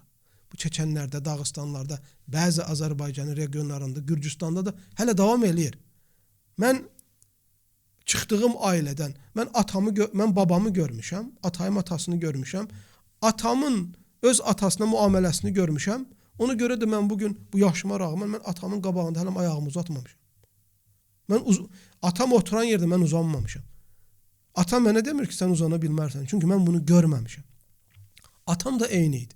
Mən heç bir dəfə görmədim ki, atam bir dəfə də olsa həyatımda babam danışarkən sözünü kəssin. Asla. Hətta o əvvəlləri deyim də, o zamanlar babamın özü belə namaz qılmağa başlamadan öncə içki içərdi. İçki içəndə insan çox danışır da, bilirsən. Onu görürsən buradan, yəni adətən bunları biz belə görmüşük. Saatlarla babam danışsa da atam qabağında oturardı, sözünü kəsməzdi. Ədəb deyilim qardaş, əxlaq deyilim. Və biz bunu hər yerdə görə bilərdik. Sən get qaxa, qaxda elə idi. Zaqatalıdır, Balakanda elə idi, Bakıda elə idi. Get Sumqayıta, get Qobustana, get Siyəzənə, Azərbaycanın hər bölgəsinə getsən, bu adət ənənələrə sadiq idilər. Ona görə bizə indi bugün nə lazımdır? Həm onların o dəyərlərini qoruyaq, həm onlardan gözəl bu tərbiyəni götürdüyümüz üçün onlara mütəşəkkir olaq, həm də İslamla bunun üzərində qalanını da gözəlləşdirək. Bəli. Bu arada hocam, hicab ilə ilgili son zamanlarda çox müzakirələr gedir, xəbəriniz var. Buna münasibətiniz və sizin Gürcüstandakı bu hicab məsələsi ilə təcrübənizi danışa bilərdinizmi? Bəli, bax, hicab məsələsi birincisi bu. Bu dində qırmızı xəttdir. Heç kimsə onu üzərindən keçməyə haqqı yoxdur. Hicab məsələsi bir müsəlman üçün bir seçim məsələsi deyil. Eyni namaz necədirsə, İslam dinində baxışımız namaz qılmağa necədirsə, bir möminət həddi buluğa çatmış bir qadının hicabına mövqeyimiz eynidir. Həccə getməyin hökmü nədirsə, İslam dinində baxışımız necədirsə, hicaba da baxışımız odur. Sadəcə hicab bizim üçün, belə deyək də, sadəcə bu dini məsələ deyil. Həmçinin hicab məsələsi bir milli adətimiz məsələsidir. Bizim nə qədər var Qafqaz milləti olaraq, Qafqaz müsəlmanları olaraq, bugün hətta hicabın əleyhinə danışanlara baxsaq, onların analarını özlərini hicablı qadınlar doğublar. Onları o bəyənmədikləri hicablı qadınlar tərbiyə ediblər. Avropa kimi, Amerika kimi kim kimdən doğuldu, kim kimdən oldu, kimin atası kimdir, bilməyən bir vəziyyəti biz yaşamamışıq ki, kimsə bugün gətirib bizi başqa ölkələri bizə örnək göstərsin. Birincisi Allahın əmridir hicab. İkincisi bizim adət ənənəmizdə hər zaman keçmişlərimiz, ağ birçəklərimiz bununla onların şərəfi, namusu, qeyrəti olub hicab məsələsi. Üçüncüsü bu heç bir zaman nə təhsilə, nə coğrafiyamıza müxalif olan bir durum deyil. Çünki hicab insanın zehnini, elm, təhsil almaq insanın zehni ilə, bir də imkanları ilə bağlı olan bir şeydir. Bu heç bir zaman oxumağa, yazmağa, öyrənməyə mane olan bir unsur deyil. Tam tərsinə. Biz pratik olaraq onu görmüşük ki, mən bilirsən Avropanın bir çox ölkələrini mən ziyarət eləmişəm. Bir çox universitetlərini ziyarət eləmişəm. Hətta müxtəlif şəhərlərində, konferanslarda iştirak eləmişəm. Avropanın özündə bu hal-hazırda o qədər hicaba hörmət, o qədər hicaba mərifət var ki, hətta o qədər hicablı oxuyan, təhsil alan insanlara rəğbət və sayğı var ki, düşündüyümüzdən qat-qat çoxdur. Onu göstərir ki, əslində hicab geyinərsə bir qadın öz iradəsi ilə, kiminsə zorla təzyiqi olmadan, xüsusən də həddi buluğa çatdıqdan sonra o bölgədə daha çox fahişəlikdən uzaq qalır. Əxlaqsızlıqdan uzaq qalır. Və yaxud da kimsə onu, belə deyək, istismar etməkdən salamat qalır. Və obyektə çevrilmir qadın. Bu projelərə girmir. Adətən hicab tənqidçilərinə baxsaq bugünkü gündə, dünyanın hansı yerində olursa olsun, onların dərdi əslində belə də örtü deyil. Hicablı qadınları fahişəliyə, əxlaqsızlığa sövq eləməkdir. Onların örtüsünü çıxartdırıb, onların bədənlərinə ulaşmaq yollarını asanlaşdırmaqdır. Bu da mümkün deyil ki, bizim coğrafiyamızda bu insanların dedikləri olsun və yaxud da ola bilsin. Bizim üçün onlar o hicabın əleyhinə danışanlar, qadın olsun, kişi olsun, kim istəyir olsun, bizim üçün bunlar dini örnəklər deyil ki, hətta bizdəki bunların danışdığı məntiq. Hətta bəzi dırnaq arası dindən xəbəri olmayan adamları görürəm ki, bəzi verilişlərə çıxardırlar, hicab haqqında bundan fikir alırlar. Düzgün adamlar çıxartsınlar. Dininə, imanına, əxlaqına qeyrət olan adamlar çıxartsınlar. Şəri elm üzrə doğrudan da mütəxəssis olan adamlar çıxartsınlar. Azərbaycanın milli dəyərlərindən xəbər olan adamlar çıxartsınlar. Azərbaycanın mənfəətini, Azərbaycanın müstəqilliyini, Azərbaycanın güvənliyini, əmin-amanlığı düşünən insanlar çıxartsınlar. Milli adamlar çıxartsınlar. Vətənpərvər adamlar çıxartsınlar. Heç birinin bu məsələdə onların fikrinə dəstək verəcəyini sən görə bilmərsən. Bugün pis təqdim olunur Fəxrüddin. Pis. Yəni sanki biz qızlarımızı zorla hicab geyindiririk, onların hürriyyətini əlindən alırıq, sanki biz onları boğuruq, sanki biz onların belə deyək də, yəni inkişaf eləməsində belə deyil. Onlar özləri real bu həyatı yaşamadıkları üçün, görmədikləri üçün bu sadəcə Azərbaycanın və yaxud da dinin xeyrini istəməyən adamların uydurduqlarının projələrindən bir hissə olmağı seçiblər. Bəli. Bu arada hocam podcast'tan önce papakla ilgili dediniz, papak. Fahruddin neye göre papak meselesini, buna da bir aydınlık getirebilir misiniz? Çok merak ettim. Qafqazda hətta bizim atalar sözlərimiz var, milli sözlərimiz var ki, papaq kişidə bir rəmz olub, kişilik rəmzi olub. Estağfurullah, bəzi sözlər var, onu hətta ifadə etmək istəmirəm. Bir adama söyəndə papağına söylərdi. Bir adamın ailəsi, ya da bir adamın qızı pis yola baxanda, arvadı pis yola baxanda onu papağına söylərdi. Yəni kişiliyə rəmz olaraq. Papağın bir mənası olub, təbii ki, Qafqazda hər zaman. Ona görə məsələ köhnə şəkillərə baxsan, köhnə filmlərə baxsan və yaxud da yəni götürüb tarixi olaraq oxusan, sən başı açıq və yaxud da belə dar paltar geyinən kişilər sən görə bilmərsən. Buna pis baxıblar. Yəni başı açmaq, başı açıq gəzmək bir küfür, şirk, günah, qeyrətsizlik kişi deyil mənasında deyil. Örf. Papağa örf olaraq bir sayğı olub. Bir də Qafqazın öz papağı olub. Məsələn, millətlərdə fərq var. Məsələn, Taciklərin papağını görmüsən? Evet, hər millətin özünə Qırğızların papağı var, Taciklərin, Özbəklərin. Və bu papaq dindarları da qoyublar. Dindar olmayanlar, hətta ateistləri belə o milli geyimlərini mühafizə ediblər. Məsələn, Qafqazda da elədir. Məsələn, Azərbaycanın buxar papaqları yoxdurmu? Məsələn, dindar kəsim qoyanla aşıqların qoyduğu biraz fərqlidir. Yəni bu papaqda bu aşıqdırmı, bu şairdirmi, bu imamdırmı, bu molladırmı? Qoçudurmu? Bəydimi? Bunlar fərqli olublar. Dağıstanda papaq növü, həcm, rəng, forma olaraq fərqli olub. Çəçənlərdə fərqli olub, İnquşlarda fərqli olub. Bunun bir siri var. Yəni bu papaqlar, bu qıvrım papaqlar yoxdur mu? Qıvrım, buxar papaqlar zat. Bunlar adətən o dönəmdə yalnız və yalnız dəridən düzəldilib. Dəridən düzəldilib. Və bunun hikməti də o olub ki, Qafqaz bölgəsi nisbətən daha soyuq olub. Və insanın vücudunu dəri qədər soyuqdan heç bir şey qoruya bilmir. Ona görə fikir ver, ayaqlarında nə olub? Dəri çarıqlar olub.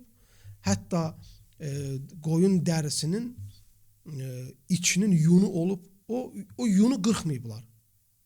Çölü sudan, soyuqdan qoruyub, içi isə qızğın saxlayıb. O biri papaqlar ki var qoyun dərisindən olan, qıvrım olanlar deyil bu. Tüklü olanlar, çoban papaqları deyirlər onu adətən. Onun özü də bunun bir başqa versiyonudur. Ümumiyyətlə soyuq yerlərdə hər zaman və məsələn ərəblərdə bəzi şeylər görürəm, mənim gülmək tutur. Biz soyuq coğrafiyada yaşadığımız üçün onların nə qədər soyuqla necə davranması olduqlarını bilmədiklərinin farkına varır. Məsələn, adam soyuğu hardan çəkir Fəxri? Bir ayağından, bir də başından. Soyuq hardan? İnsan adətən hardan soyuqlu? Analarımız bilirlər bunu. Həmişə başımızı, ayağımızı qorun. Haysa o eşə çıxanda papaq qoy, ayağına corab giyin. Hətta qarın yundan örürlərdi, qalın corablar.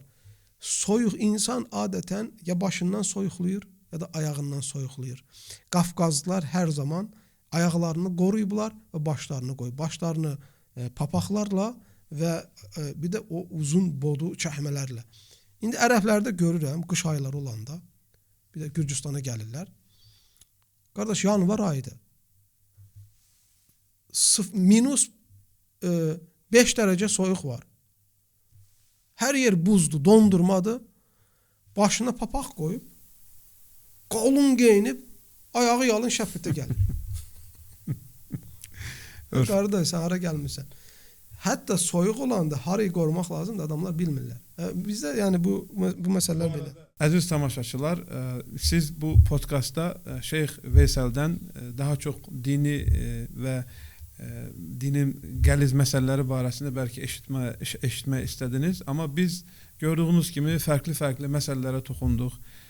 Tarixdən danışdıq, həyatdan danışdıq və bunun davamında mən bir şeyə toxunmaq istərdim ki, bizim hocamız Allahın izni ilə həm real həyatda cəmaatın içindədir, məscidlərdədir və fəal konferanslardadır, forumlardadır, həm də ki internetdə və fərqli sosial şəbəkələrdə də videolar paylaşır və bu çox önəmlidir və bu konuda hocamız dediği kimi statistiklərə görə çoxlu müəllimələr var, çoxlu mütəxəssislər var, amma maalesef dini təbliğ edən tələbələrimiz çox azdır.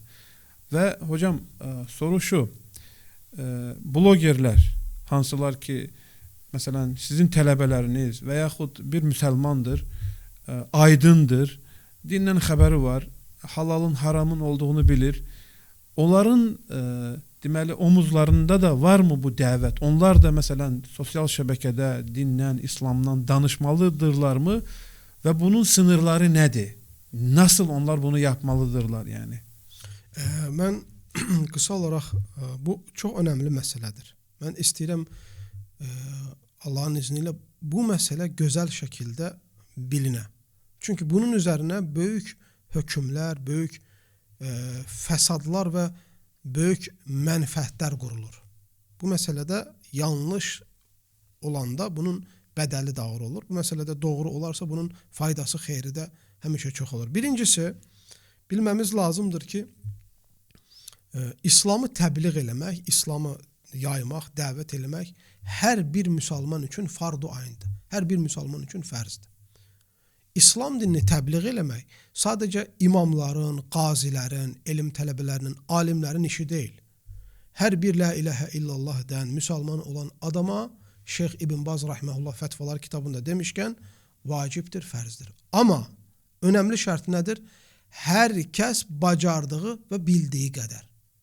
Sən bacarmadığın, bilmədiyin, məlumatın olmadığı mövzulara girməməlisən. O zaman sən gətirdiyin fəsad, verdiyin xeyirdən daha çox olur.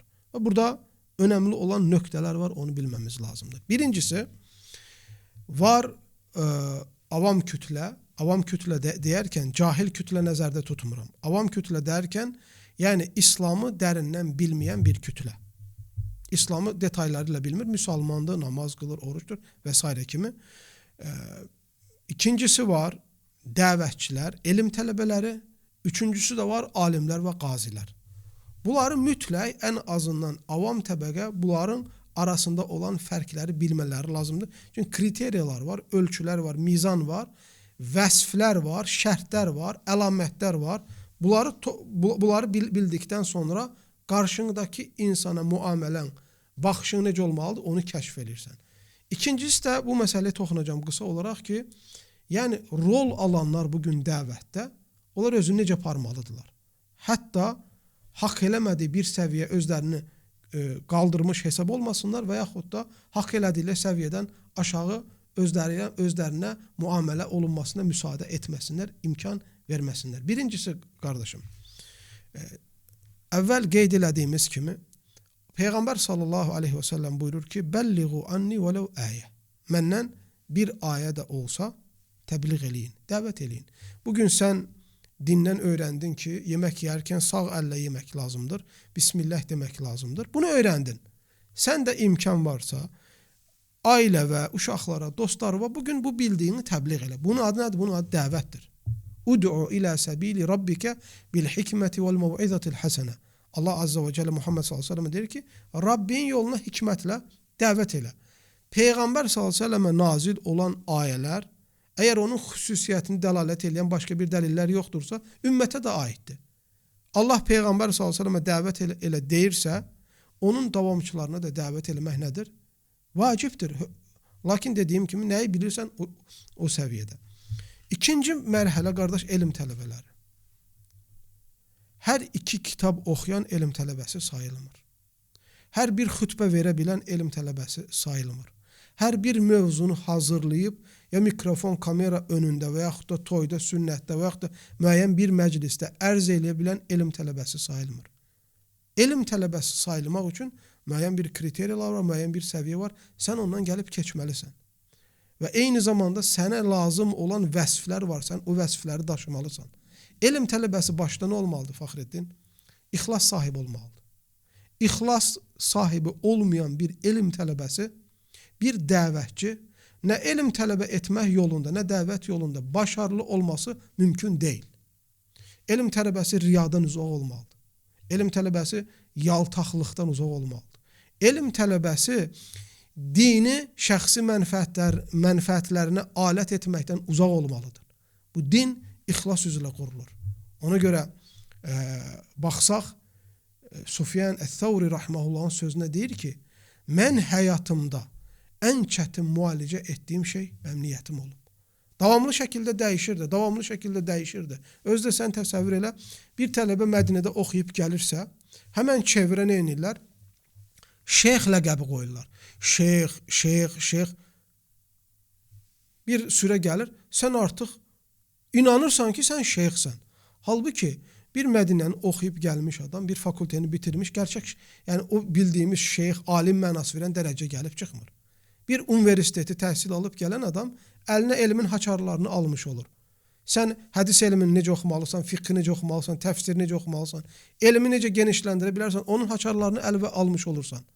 Və sən gəldiyin zaman 2-3 adam, 10 adam, 50 adam sənə şeyx dedisə, sən qürurlanmamalısan. Məclislərdə başda oturmağa həmən can atmamalısan. Bölgədə söz sahibi olmağa can atmamalısan. Mütləq ixlas səni bu şeylərdən geri çəkməlidir. Elm tələbəsinin vəsf olunması lazım olan ən önəmli şeylərdən biri nədir Fəxruddin? Əməl. Mən bugün sənə danışım ki, bir elm tələbəsi olaraq fəcr namazını durmaq lazımdır, mömin sabah namazını durmalıdır. Amma mənim özüm yatıram. Mən sənə örnək ola bilərəmmi? Hayır. Sən məndən dini götürərsənmi, qardaş? Hayır. Mən bugün qalxım deyim ki, qeybət etmək olmaz, iftira atmaq olmaz, şər atmaq olmaz, insanları şərləmək olmaz. Ondan sonrasında da bu şeyləri mənim özüm icra edim. Mən sənin gözündə nümunə örnək ola bilərəmmi? Xeyr. Elm tələbələri ilk öncə nə etməlidirlər? İxlasdan sonra öz elmlərinə özləri əməl etməlidirlər. Abdullah ibn Ömər radiyallahu anhuma deyir ki, insanları əməllərinizlə dəvət eləyin, sözlərinizlə, kəlamlarınızla deyil. Mütləq nə olmalıdır? Əməlində örnək olmalıdır. Allah Teala Quran-ı Kərimdə nə buyurur Saf surəsində? Ya eyyuhellezine amenu lima taquluna ma la tef'alun kabura maqtan indallahi en taqulu ma la tef'alun. Siz ey iman gətirənlər etmədiyinizi niyə başqalarına deyirsiniz ki? Və elm tələbəsi mütləq, mən hətta bəzilərinə baxanda, hansılar ki tanıyır, mən şaşıram. Otururlar, məsələ qəbir əzabından danışırlar. Bax, qəbir əzabından, cəhənnəmin şiddətindən, Allahın qəzəbindən, ondan sonra möminin qəlbinin ixlasına, təvazükarlığından, ondan sonra baxırsan ki, şərrəmək, böhtan atmaq, lağlağı eləmək, müsəlmanı ələ salmaq, dinin ümumiyyətlə yayılmağının qarşılığını almaq onların rutin həyatlarıdır. Baxırsan, bu insan danışdığı şeyin tam tərsini şeyləyir. Üçüncü nədir? Bax, dəvətçidə önəmli olan nədir? Ən üçüncü sifət nədir? Səbir və davamlı olmaq. Səbirsiz olmur. Sən bilirsən, biraz başarılı oldunsa, nə edirlər? Loruca desəm, torbanı tikməyə çalışırlar. İftiralara məruz qalırsan. Şərlərə məluz qalırsan. Gözdən salınmaq üçün hər yola əl atırlar. Məsələn, mən dəfələrlə fikir vermişəm Fəxruddin qardaş. Yəni, dəvətdə nə qədər aktiv olursansa, nə qədər təsir edici olursansa və bir çoxları sənin aqranlarından, sənin dostlarından, həsəd ucubatından sənə atmadıqları şər, böhtan qalmır. Sən iki şey arasında qalırsan. Ya o səviyyə düşməlisən, ya nəfsənə yenilməlisən, ya da bunların hamısının ayağının altına alıb doğru yolda davam eləməlisən. Üçüncüsünü seçmək ən doğru olandır. Məsələ fikir verən bəziləri o qədər şərab böhtə, o qədər məsələ yalan danışmağa alışıb ki, o qədər şər atmağa alışıb ki, o qədər belə deyək də Allah Azza və Cəllədən olan sərgilədiyi qorxu o qədər saxtadır ki, məsələ bir insana sözü deyərkən, bir insana şər atarkən, yəni bu insan onun əksini isbat eləyər deyə utanmaqdan həya eləmirlər. Mən məsələ öz təhsilimlə Allahın izni heç bir zaman önə gəlmək istəməmişəm. Öz təhsilimlə, elmi səviyyəmlə önə gəlmək istəməmişəm. Çünki mənim təhsilim, oxumaqlarım, bunların heç biri göstəriş üçün deyil. Mən aldığım diplomlar arxasında hər hansı bir dünyavi gəlir, əsla mən qatmamışam işin içinə. Əsla və əsla. Heç bir zaman dini fəaliyyətlərim sayəsində zərrə qədər də olsa bir qəbib elə mən pul qazanmağa çalışmamışam. Bu mənim sadəcə ideyamdırmı, yoxsa ətrafımda olan, məni tanıyan kim varsa hamısı buna şahiddirmi? Hamısı buna şahiddir. Bunun əksini kimsə isbat edə bilməz. Məsələn, hətta fikir verirəm, kindən, iftiradan bəziləri qalxıb məsələ doktorantura səviyyəmə belə dil atır. Halbuki mənim doktorantura səviyyəm olduğu, mənim doktor diplomum olduğunu məni tanıyan hər kəs bilir. Mən qalxıb bu iftira, yalanı dilə gətirmək belə istəmirəm. Çünki baxırsan ki, kin səviyyəsini açıb, müxatab olmaq belə adam özünə yaraşdırmır. Önəmli kriteriyalardan biri davamlı olmaq. Məsələn, dəvətçidir, elm tələbəsidir. 1 il aktiv olur, 2 il aktiv olur, sonra pəs eləyir, sonra bezir, çəkilir. Bu başarısızlığın əlamətlərindən biridir. Davamlı olmaq lazımdır. Buxaridə hədis var, həmçinin Sahih Müslimdə. Peyğəmbər sallallahu aleyhi və səlləm buyurur ki, xayrul ə'məli ədvamuha və inqallə. Əməllərin ən xeyirlisi davamlı olanıdır, hətta nə olsa, az olsa belə. Əməllərin ən xeyirlisi davamlı. Və axırıncı deyim, bunda uzanmasın. Ən önəmli sifətlərdən biri elm tələbəsində, ən önəmli elm tələbəsində olması lazım olan sifətlərdən biri elm tələbəsi gözəl əxlaq sahibi olmalıdır. Elm tələbəsi yalan danışmaqdan uzaq olmalıdır. Elm tələbəsi iftiradan uzaq olmalıdır. Elm tələbəsi dini şəxsi mənfəətinə istifadə etməkdən uzaq olmalıdır. İnsanların malına, puluna haqqı olmadığı halda əl uzatmaqdan uzaq olmalıdır. Bax, elm tələbəsi kibirdən, özünü artıq tutmaqdan uzaq olmalıdır. Əgər bir elm tələbəsi əxlaq məsələlərinə fikir vermirsə, onun dəvətində, onun elmində, onun zəhmətində bərəkətin olması mümkün deyil. Əxlaqın özünün birbaşa imanla bağlantısı var. Əxlaqın özünün birbaşa imanla bağlantısı var. Abu Davudda hədis var. Şeyx Albani həsənləşdirib. Peyğəmbər sallallahu aleyhi və səlləm buyurur ki, Əkməlül müminə imanən əhsənuhum xuluqan. Möminlərin iman baxımından ən kamil olanları əxlaq baxımından ən gözəl olanlarıdır. Bax, əxlaqın gözəlliyi imanın kamilliyinə görə necə dəlalət eləyir. Hətta başqa bir hədisdə Peyğəmbər sallallahu aleyhi və səlləm buyurur ki, sizdən birinizə biri elçi gələrsə, onun dininə baxın, bir də nəyinə baxın? Bir də əxlaqına baxın. Bir adam nə ola bilsin dindardır, amma əxlaqı yoxdur. Bugün nə qədər dindaram, namaz qılanam, Allahdan dindən danışanlar var, əxlaq sıfır. Dilində yalan varmı? Var. Qeybət varmı? Var. Nəmmamlıq varmı? Var. Başqa müsəlmanlarla istihza etmək varmı? Var. Hər pislik desən var. Haram pul yemək varmı? Var. Atmaq varmı? Başqasının əməyini, pulunu var. Hər pislik daş qaldırsan altında var. Ona görə müsəlmanda sadəcə iman və yaxud da İslam iddiası deyil, əxlaq da olmalıdır. Bir dəvətçi, bir elm tələbəli bu vəsfləri daşımırsa, bundan elm almaq sual işarəsi altında. Bundan elm alınmamalıdır. Bu insan tərk olunmalıdır. Bir də ki, bu vəsfləri daşımayan adam meydana çıxmamalıdır. Bu, elm tələb eləməklə. İkincisi, bir elm tələbəsi, bir dəvətçi ilə bir alim və bir müftünün arasında fərq var.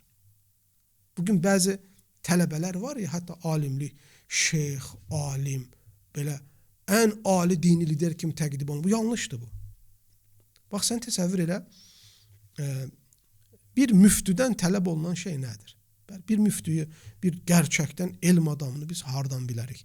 Olur da sən də görmüsən, o gün mənə də dedin, sən bəziləri var, 2 kitab oxuyur, belə geyinişinə, keçinişinə fikir verir. Bir də papaq qoy başına. Belə acayip belə bir emoji göstərir, belə görsəl. Üzr istəyirəm, əslində o papaq qoymaq, o keçmişdə Molla əmi, ona bəzi daha çox oxşuyur bu şəxslərin bəziləri. Yəni, mən papaq, papağı artistlik, diqqət cəlb eləmək, nə bilim, gündəm törətmək üçün taxanları mən düzgün... Əslində yaraşmır onlar o papaqlar. Mən şəxsləri demək istəmirəm. Əgər bir adam papağı, yəni milli olaraq və yaxud da bir ehtiyacdan və yaxud da genel olaraq taxırsa başqa məsələ, amma bunu şöhrətə görə, diqqət çəkməkdən ötürü, hoqqa verməkdən ötürü taxırsa, tabii ki, bu doğru bir şey deyil. Nəyi demək istəyirəm? Sən dediyin şey o idi ki, bəzi adamlar var məsələ, bir düzgün təhsili yoxdur. Bir düzgün elmi səviyyəsi də yoxdur. Amma elə bir aura sərgiləyir ki, özlərini elə göstərirlər ki, bu adam alimdir, müctəhiddir, hər bir suala cavab verə bilər. Halbuki baxsaq biz alimlərin qoyduğu kriteriyalar, məsələ bir müctəhid də deməyim, ondan aşağı olan bir ciddi, yüksək səviyyəli olan elm tələbəsi, bir müftü mütləq oxuması lazım olan kitablar var dini elmindən. Məsələn, birincisi nədir? Şəri elmləri bilməlidir. Bir müftü, bir alim, bir ciddi elm tələbəsi şəri elmləri bilməlidir. Fiqhdən.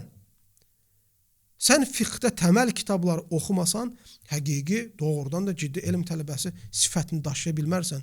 İnsanların önündə mütləq müftü şəkildə rol göstərməyin doğru deyil. Məsələn, Hənəfi məzhəbində.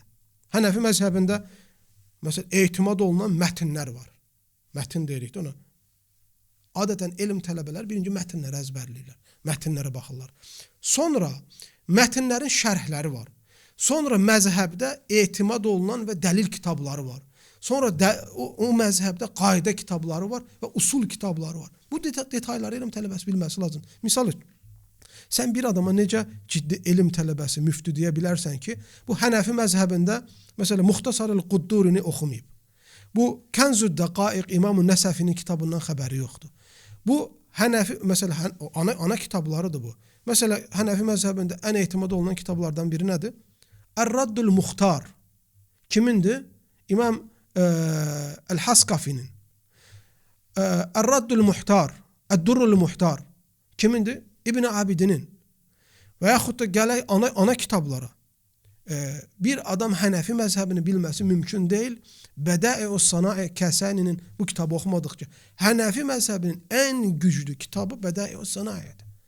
Əgər ensiklopediya, fətva ensiklopediyasını oxumaq istəyirsənsə, Fətəvəl Hindiyyəni bilməlisən. Oxumuş olmalısan, səhifələmiş olmalısan. Əgər məzhəbdə olan ixtilafı və dəlilləri bilmək istəyirsənsə, mütləq İmam-ı Saraxsinin Məbsud kitabını oxumalısan. Bunlar ana kitablarıdır. Bugün o sərgiləyənlərə baxsan, bəlkə bu kitabların adını bilmir. Məsələn, Şafii məzhəbində götürəndə mütləq muxtasarı bilməlisən. Şafii məzhəbində ən etimad olunan məzhəbdə muxtasar hansıdır? Muzani. Muxtasar Əl-Muzani. Muxtasar Əl-Muzani tabii ki o biraz ağırdır. Biraz daha yüngüllərindən Əl-Minhac İmam-ı Nəvavinin. Biraz ağır kitablara baxmaq istəsən Şafii məzhəbində görə bilərsən Muğnil Muhtəci. Muğnil Muhtac. Ondan sonra Nihayetül Muhtac. Ondan sonra daha geniş baxmaq istəsən Kitabul Əl-Məcmu İmam-ı Nəvavi. Əl-Havl Kəbir İmam-ı Mavardinin. Maliki məzhəbini oxumaq istəyirsən Mudavvananı bilməlisən. Mudavvananın şərhlərinə baxmalısan İmam-ı Səhnunun. Bəlkə də bəzi o elm tələbələri hansılar ki, özlərinə şeyx dedirtirlər. Ola bilsin ki, ilk kəs o kitabların adlarını belə duyurlar. Onu deyirəm ki, elm tələbəsi olmaq, ciddi alim olmaq, bu hünər istəyir, bunu zaman istəyir. 2-3 il, 5 il oxumaqla sən müəyyən bir səviyyə gələ bilməyin mümkün deyil. Bu danışdığım kitabların hamısı ana kitablardır. Sən gəl Həmbəli məzhəbinə. Həmbəli məzhəbinə gəl, İmam İbn Qudamənin kitablarına bax, istəyirsən mətn olsun, istəyirsən şərh olsun. İbn Qudamənin Muğni kitabına bax. Bugün əksər elm tələbələrinə bax, bəlkə Muğni kitabını hələ yarısını belə oxumayıb. İmam-ül İnsaf kitabı. Ondan sonra Şərhül İradat İmam-ül Buhutinin. Zədül Mustaqinin şərhləri. Ana kitablardır bunların hamısı. Ondan sonra gəl usul fiqh, yəni bir müftü usul fiqh kitablarını oxumuş olmalıdır. Çünki bir müftünün gerçəkdən fətvada fətva verə bilməsi mümkün deyil, əgər usul fiqh adam bilmirsə. O fiqh kitablarının üzərinə ən ana kitablar hansıdır belə baxsaq, ən ana kitablara baxsaq, Muxtasar Əl-İci, əgər onun şərhini oxumaq istəyirsə, Şərh-ül Aduda baxmalıyıq. Bu şərhin də şərhinə baxmaq istəyirsə, Həşətül Əbhərini oxumamız lazımdır. İmam-ül Əmidinin İhkəm kitabı var. Ondan sonra Mustasfa İmam-ül Ғəzəlinin. Ondan sonra Şərh-ül Kəvkəb-ül Munir İbn Nəccarın. Bəhr-ül Muhid İmam-ı Zərkəşinin. Bunlar hamısı ana kitablardır usul-ül fiqhdə. Bu kitabları sən gözəl şəkildə oxuyub, anlayıb, bilməlisən ki, hətta sən qalxıb cəmaatın özündə mən müftiyəm, mən fətva verirəm deyə biləsən. Quran elmindən xəbərin olmalıdır. Ayələrin eniş səbəbi, nəsikh hansıdır, mənsux hansıdır, muhkəm hansıdır, mütəşabih hansıdır. Sən bunlarda yetişmiş olmalısan. Hədis elmini sən bilməlisən. Elmur ricali bilməlisən, mustalah ilə hədisi bilməlisən. Hədisin növlərini bilməlisən ki, hədis mütəvatir hansıdır, hədis əhəd hansıdır, hədisül əhədin növləri var. Bu səhihdirmi, həsəndirmi, zəifdirmi, munqati'dirmi, mu'daldirmi, mevdu'dirmi, munkardirmi? Hansı növlərindəndir? Və bir hədis etibarlı olması üçün elm əhlinin qoyduğu şərtlər hansıdır? O şərtlərin dəlilləri hansıdır? Götür tarixi, götür siranı, götür təfsir elmlərini, götür ərəb dilini. Və eyni zamanda elm tələbəsi bilməlidir, şey deyirlər onun adını, əl-əvləviyyət, daha önəmli olanlar dəvətdə. Məsələn, sən necə elm tələbəsi ola bilərsən ki, sən genel olaraq bilmirsən, məsələn, qavaid kitabları var. Hənəfi məzhəbində qavaid kitabını oxumaq istəyirsənsə, Əl-Əşbəh və Nəzair İbn Nuceym. Önəmli kitabdır. Şafii məzhəbində əgər qavaid, dini qaydaları bilmək istəyirsənsə, İmam Suyutinin Əl-Əşbəh və Nəzair, buna oxuman lazımdır. Məsələn, oyanıq olmaq üçün dəvətdə sən gətirdiyin mənfəət, fəsaddan daha üstün olmağı bilmən üçün o əvləviyyət dediyim o öndə olan şeyləri bilməlisən. Məsələn, elm tələbəsi bilməlidir ki, fərz nafilədən üstündür. Nas ictihaddan üstündür. Yəni, burada nas var, burada ictihad var. Hansını götürəcəksən? Nas'ı götürəcəksən, düzdür mü? Ümumi mənfəət xüsusi mənfəətdən öndədir. İki günahın, iki şərin ortasında qaldıqda ən zərərsizini götürməlisən. Və s. kimi qaydalar var. Ondan sonra adət məsələləri var. Hansı zaman adət, ənənələr şər'i dəlildən sayılır? Baxın, şər'i dəlil deyirəm ha. Hansı zaman adət, ənənələr müətəbar deyil, şər'i dəlil sayılmır. Çünki İslamda 5 böyük qayda var. Onlardan biri nədir? Adət hökm sürür. Məsələn, bir qazi adəti bilməlidir. Boşanmaqda, nikahda, insanların biznes müamilələrində adət, ənənələr rol oynayır. Hansı bu kənddə ola bilsin, bu adət belədir, bu kənddə belədir. Və s. kimi. Qısacası, uzun sözün qısası qardaşım. Biz bugün, yəni siravi qardaşlara deyirəm, hər önünə kamera qoyan, hər önünə mikrofon qoyan, hər YouTube kanalı açan və yaxud da gedib hardasa bir kitab oxumuş, gəlmiş, eləmiş, bunların hamısını siz elm tələbələri hesab eləməyin ki, sabah bir gün deməyəsiniz ki, bunlar elm tələbələri niyə bir-birini qırır? Gerçək elm tələbələri bir-birini qırmır. Hətta ciddi elm tələbələrinin arasında da nifaq səpməyə çalışırlar ki, bunların da araları yoxdur. Amma belə deyil. Gerçək elm tələbələri bir-birini anlayırlar. Hətta ortada ixtilaf olsa belə nə zaman tənqid eləmək lazımdır, tənqidi hansı üslubda eləmək lazımdır, bunu bilirlər. Əslində, tənqid əxlaqa, tərbiyə uyğun olarsa bu pis şey deyil. Biz bir-birimizi tamamlaya bilərik. Mömin-möminin güzgüsüdür. Hədisdə gəldiyim kimi. Amma bir ədəb lazımdır, bir əxlaq lazımdır, bir üslub lazımdır. İstihza etməklə, lağlağa etməklə, hırtıldıya gülməklə, ondan sonra şər böhtən atmaqla bunun adını sən tənqid qoya bilmərsən. Bununla sən heç nəyi islah elə bilmərsən. Nəticəsində şeyx deməli hər hangi bir müsəlman dəvət edə bilər. Blogerlik və ya ayət, hədis, amma mütləq onun bir elm tələbəsinə bağlı olması şərtdir. Məsələn, buradan mən elan eləyirəm hər kəsə ki, Allahın izni ilə soruşan bəzi məsələlərdə, bəzi sorularda mütləq elm əhli ilə şəxsən mən istişadə edirəm, öncəliklə Veysel hocamızla və əgər məsələn bir sözümdə, bir paylaşımımda və yaxud videolarımda bir sərf, xata söz söyləyəcəmsə, məsələn bunu Şeyx Veysel'e və yaxud bir bloger əgər kendisini bir şeyxə və yaxud bir elm tələbəsinə nisbət eləmirsə, bu da bir problemdir. Yəni, belə insanlarda mən şəxsən hər kəsə məsləhətim odur ki, biraz uzaq olun. Nisbət dərkən? Nisbət olaraq, məsələn, biz sizdən şimdi podcast keçirdik. Mən faydalanmaq, soru sormaq və yaxud bağlı olmaq yaxşı mənada. Yəni, bunun doğru mənası, üzürlü say, doğru mənası faydalanmaqdır. Faydalanmaq, bəli. Çünki bağlılıq, təəssüb keçdik, bunları biz keçdik. Mütləq təbii ki, baxın, hər bir adamdan daha çox bilən biri var. Hər ixtisasda elədir. Bax, bu həkimdir, düzdürmü? O həkimlərin də bir-birinin üstündə bilənlər daha çoxdur. Din də elədir. Məsələn, hansı səviyyə istəyirsən çat, mütləq səndən daha çox bilənlər olacaq. Və insan nə qədər məşvərət eləyir, nə qədər başqalarından bilmədiklərini öyrənir, bu blogerlərə də aiddir, elm tələbələrinə də aiddir, imamlara da aiddir, alimlərə də aiddir. O qədər insan daha tez toparlanır və daha az xəta eləyir. Bəli. Hocam bildiyiniz kimi benim biraz tecrübem var. Dediğim kimi Rusya'da da yaşamışam. Farklı ölkələrdən də xəbərim var. Getmişəm.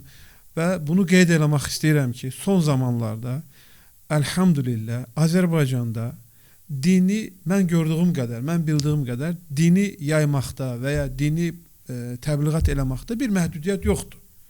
Baxırsınız başqa ölkələrdə bilirik, yəni bu Sovet hökuməti dağıldığından sonraki ölkə SNG deyirlər ona. Orada görürsünüz dinə baskın var, qardaşları tuturlar və ya problemlər yaratırlar. Bu baxımdan Azərbaycanda bu cəhətdən yaxşıdır son zamanlarda. Bu birinci. İkincisi de yani sualım odur ki biz şu an Müslümanlar olarak bundan lazımı kadar istifade edebiliriz mi? Ve bunun nimetinden, bunun Allah'ın lütfünden haberimiz var mı? Bu birinci soru. Ondan sonra ikinci sorum olacak Türkiye ile ilgili. Azərbaycanda elhamdülillah xeyir çoxdur. Azərbaycanda elhamdülillah dəvət imkanları, dini təbliğ eləmək imkanları çoxdur. Nə qədər bunu məhdud göstərməyə çalışsalar da çətinlik var, o var, bu var. Yəni genel olaraq çətinlik dünyanın hər yerində var. Azərbaycanda xeyir, imkanlar, fürsətlər çoxdur. Bunu dəyərləndirmək lazımdır. Bunu əgər gözəl şəkildə insanlar, müsəlmanlar, dəvətçilər dəyərləndirərlərsə, məncə bunun faydaları ən sürətlə, ən qısa müddətdə yayıla bilər. Amma bunu dəyərləndirməzlərsə, məsələ belə deyək, Azərbaycan istəmədiyi şey nədir? Dövlət olaraq, hökumət olaraq istəmədiyi şey nədir? Məsələn, müsəlmanlar təxribat törətsinlər. Müsəlmanlar silahlanıb müqavimət göstərsinlər. Və yaxud da yığılıb bu işit baş bəlası kimi qruplaşıb haqsız yerə qan töksünlər. Bu şeylərin hamısında doğrudurmu? Doğrudur. Heç kəs, çünki o fikirlərlə nə bir dövlət ayaq üstə qala bilər, nə də bir hökumət. Azərbaycan bunu istəmir, düzdürmü? Bunu istəmir. Qorxduğu şey budur. Bugün də müsəlmanlara vacib olan şey odur ki, elə gözəl dəvət aparsınlar ki, bu fikirlər ortaya çıxmasın. Bir həkimin yanına gedəndə sən qardaş, səndə virus var deyib, səndə xəstəlik var deyib, səni qapıdan qovmur. Bizdə maalesef bir çox dəvətçilərdə Azərbaycanda olan budur. Ancaq söymək, ancaq təhqir eləmək, ancaq dini gözəl şəkildə təbliğ edənlər küçümsəmək, bunu din görürlər. Bunun özü də birbaşa həm dövlətə, həm hökumətə, həm millətə, həm İslam dininə zərər verir. Bunun yerinə bayaq dediyimiz kimi gözəl şeylər təbliğ eləmək lazımdır. Ondan sonra o tənqidlər demək əslində o gedişatı aparmır. Düzdür, yəni o xeyirlərdən istifadə etməyi aparmır. Tam tərsinə onun qarşısını alır. Məscidləri, cəmaatı pozduğu üçün, milləti pozduğu üçün və bir də cəmaat bu kütləni tərk eləyib başqa yerdən qidalandığı üçün. O da ya yanlış olur bəzən və yaxud da doğru olur. Demək istədiyim, biz burada güvənilir insanlar tərk olunandan sonra meyl xaricə olur. Meyl xaricə olduqdan sonra da onda nə olur?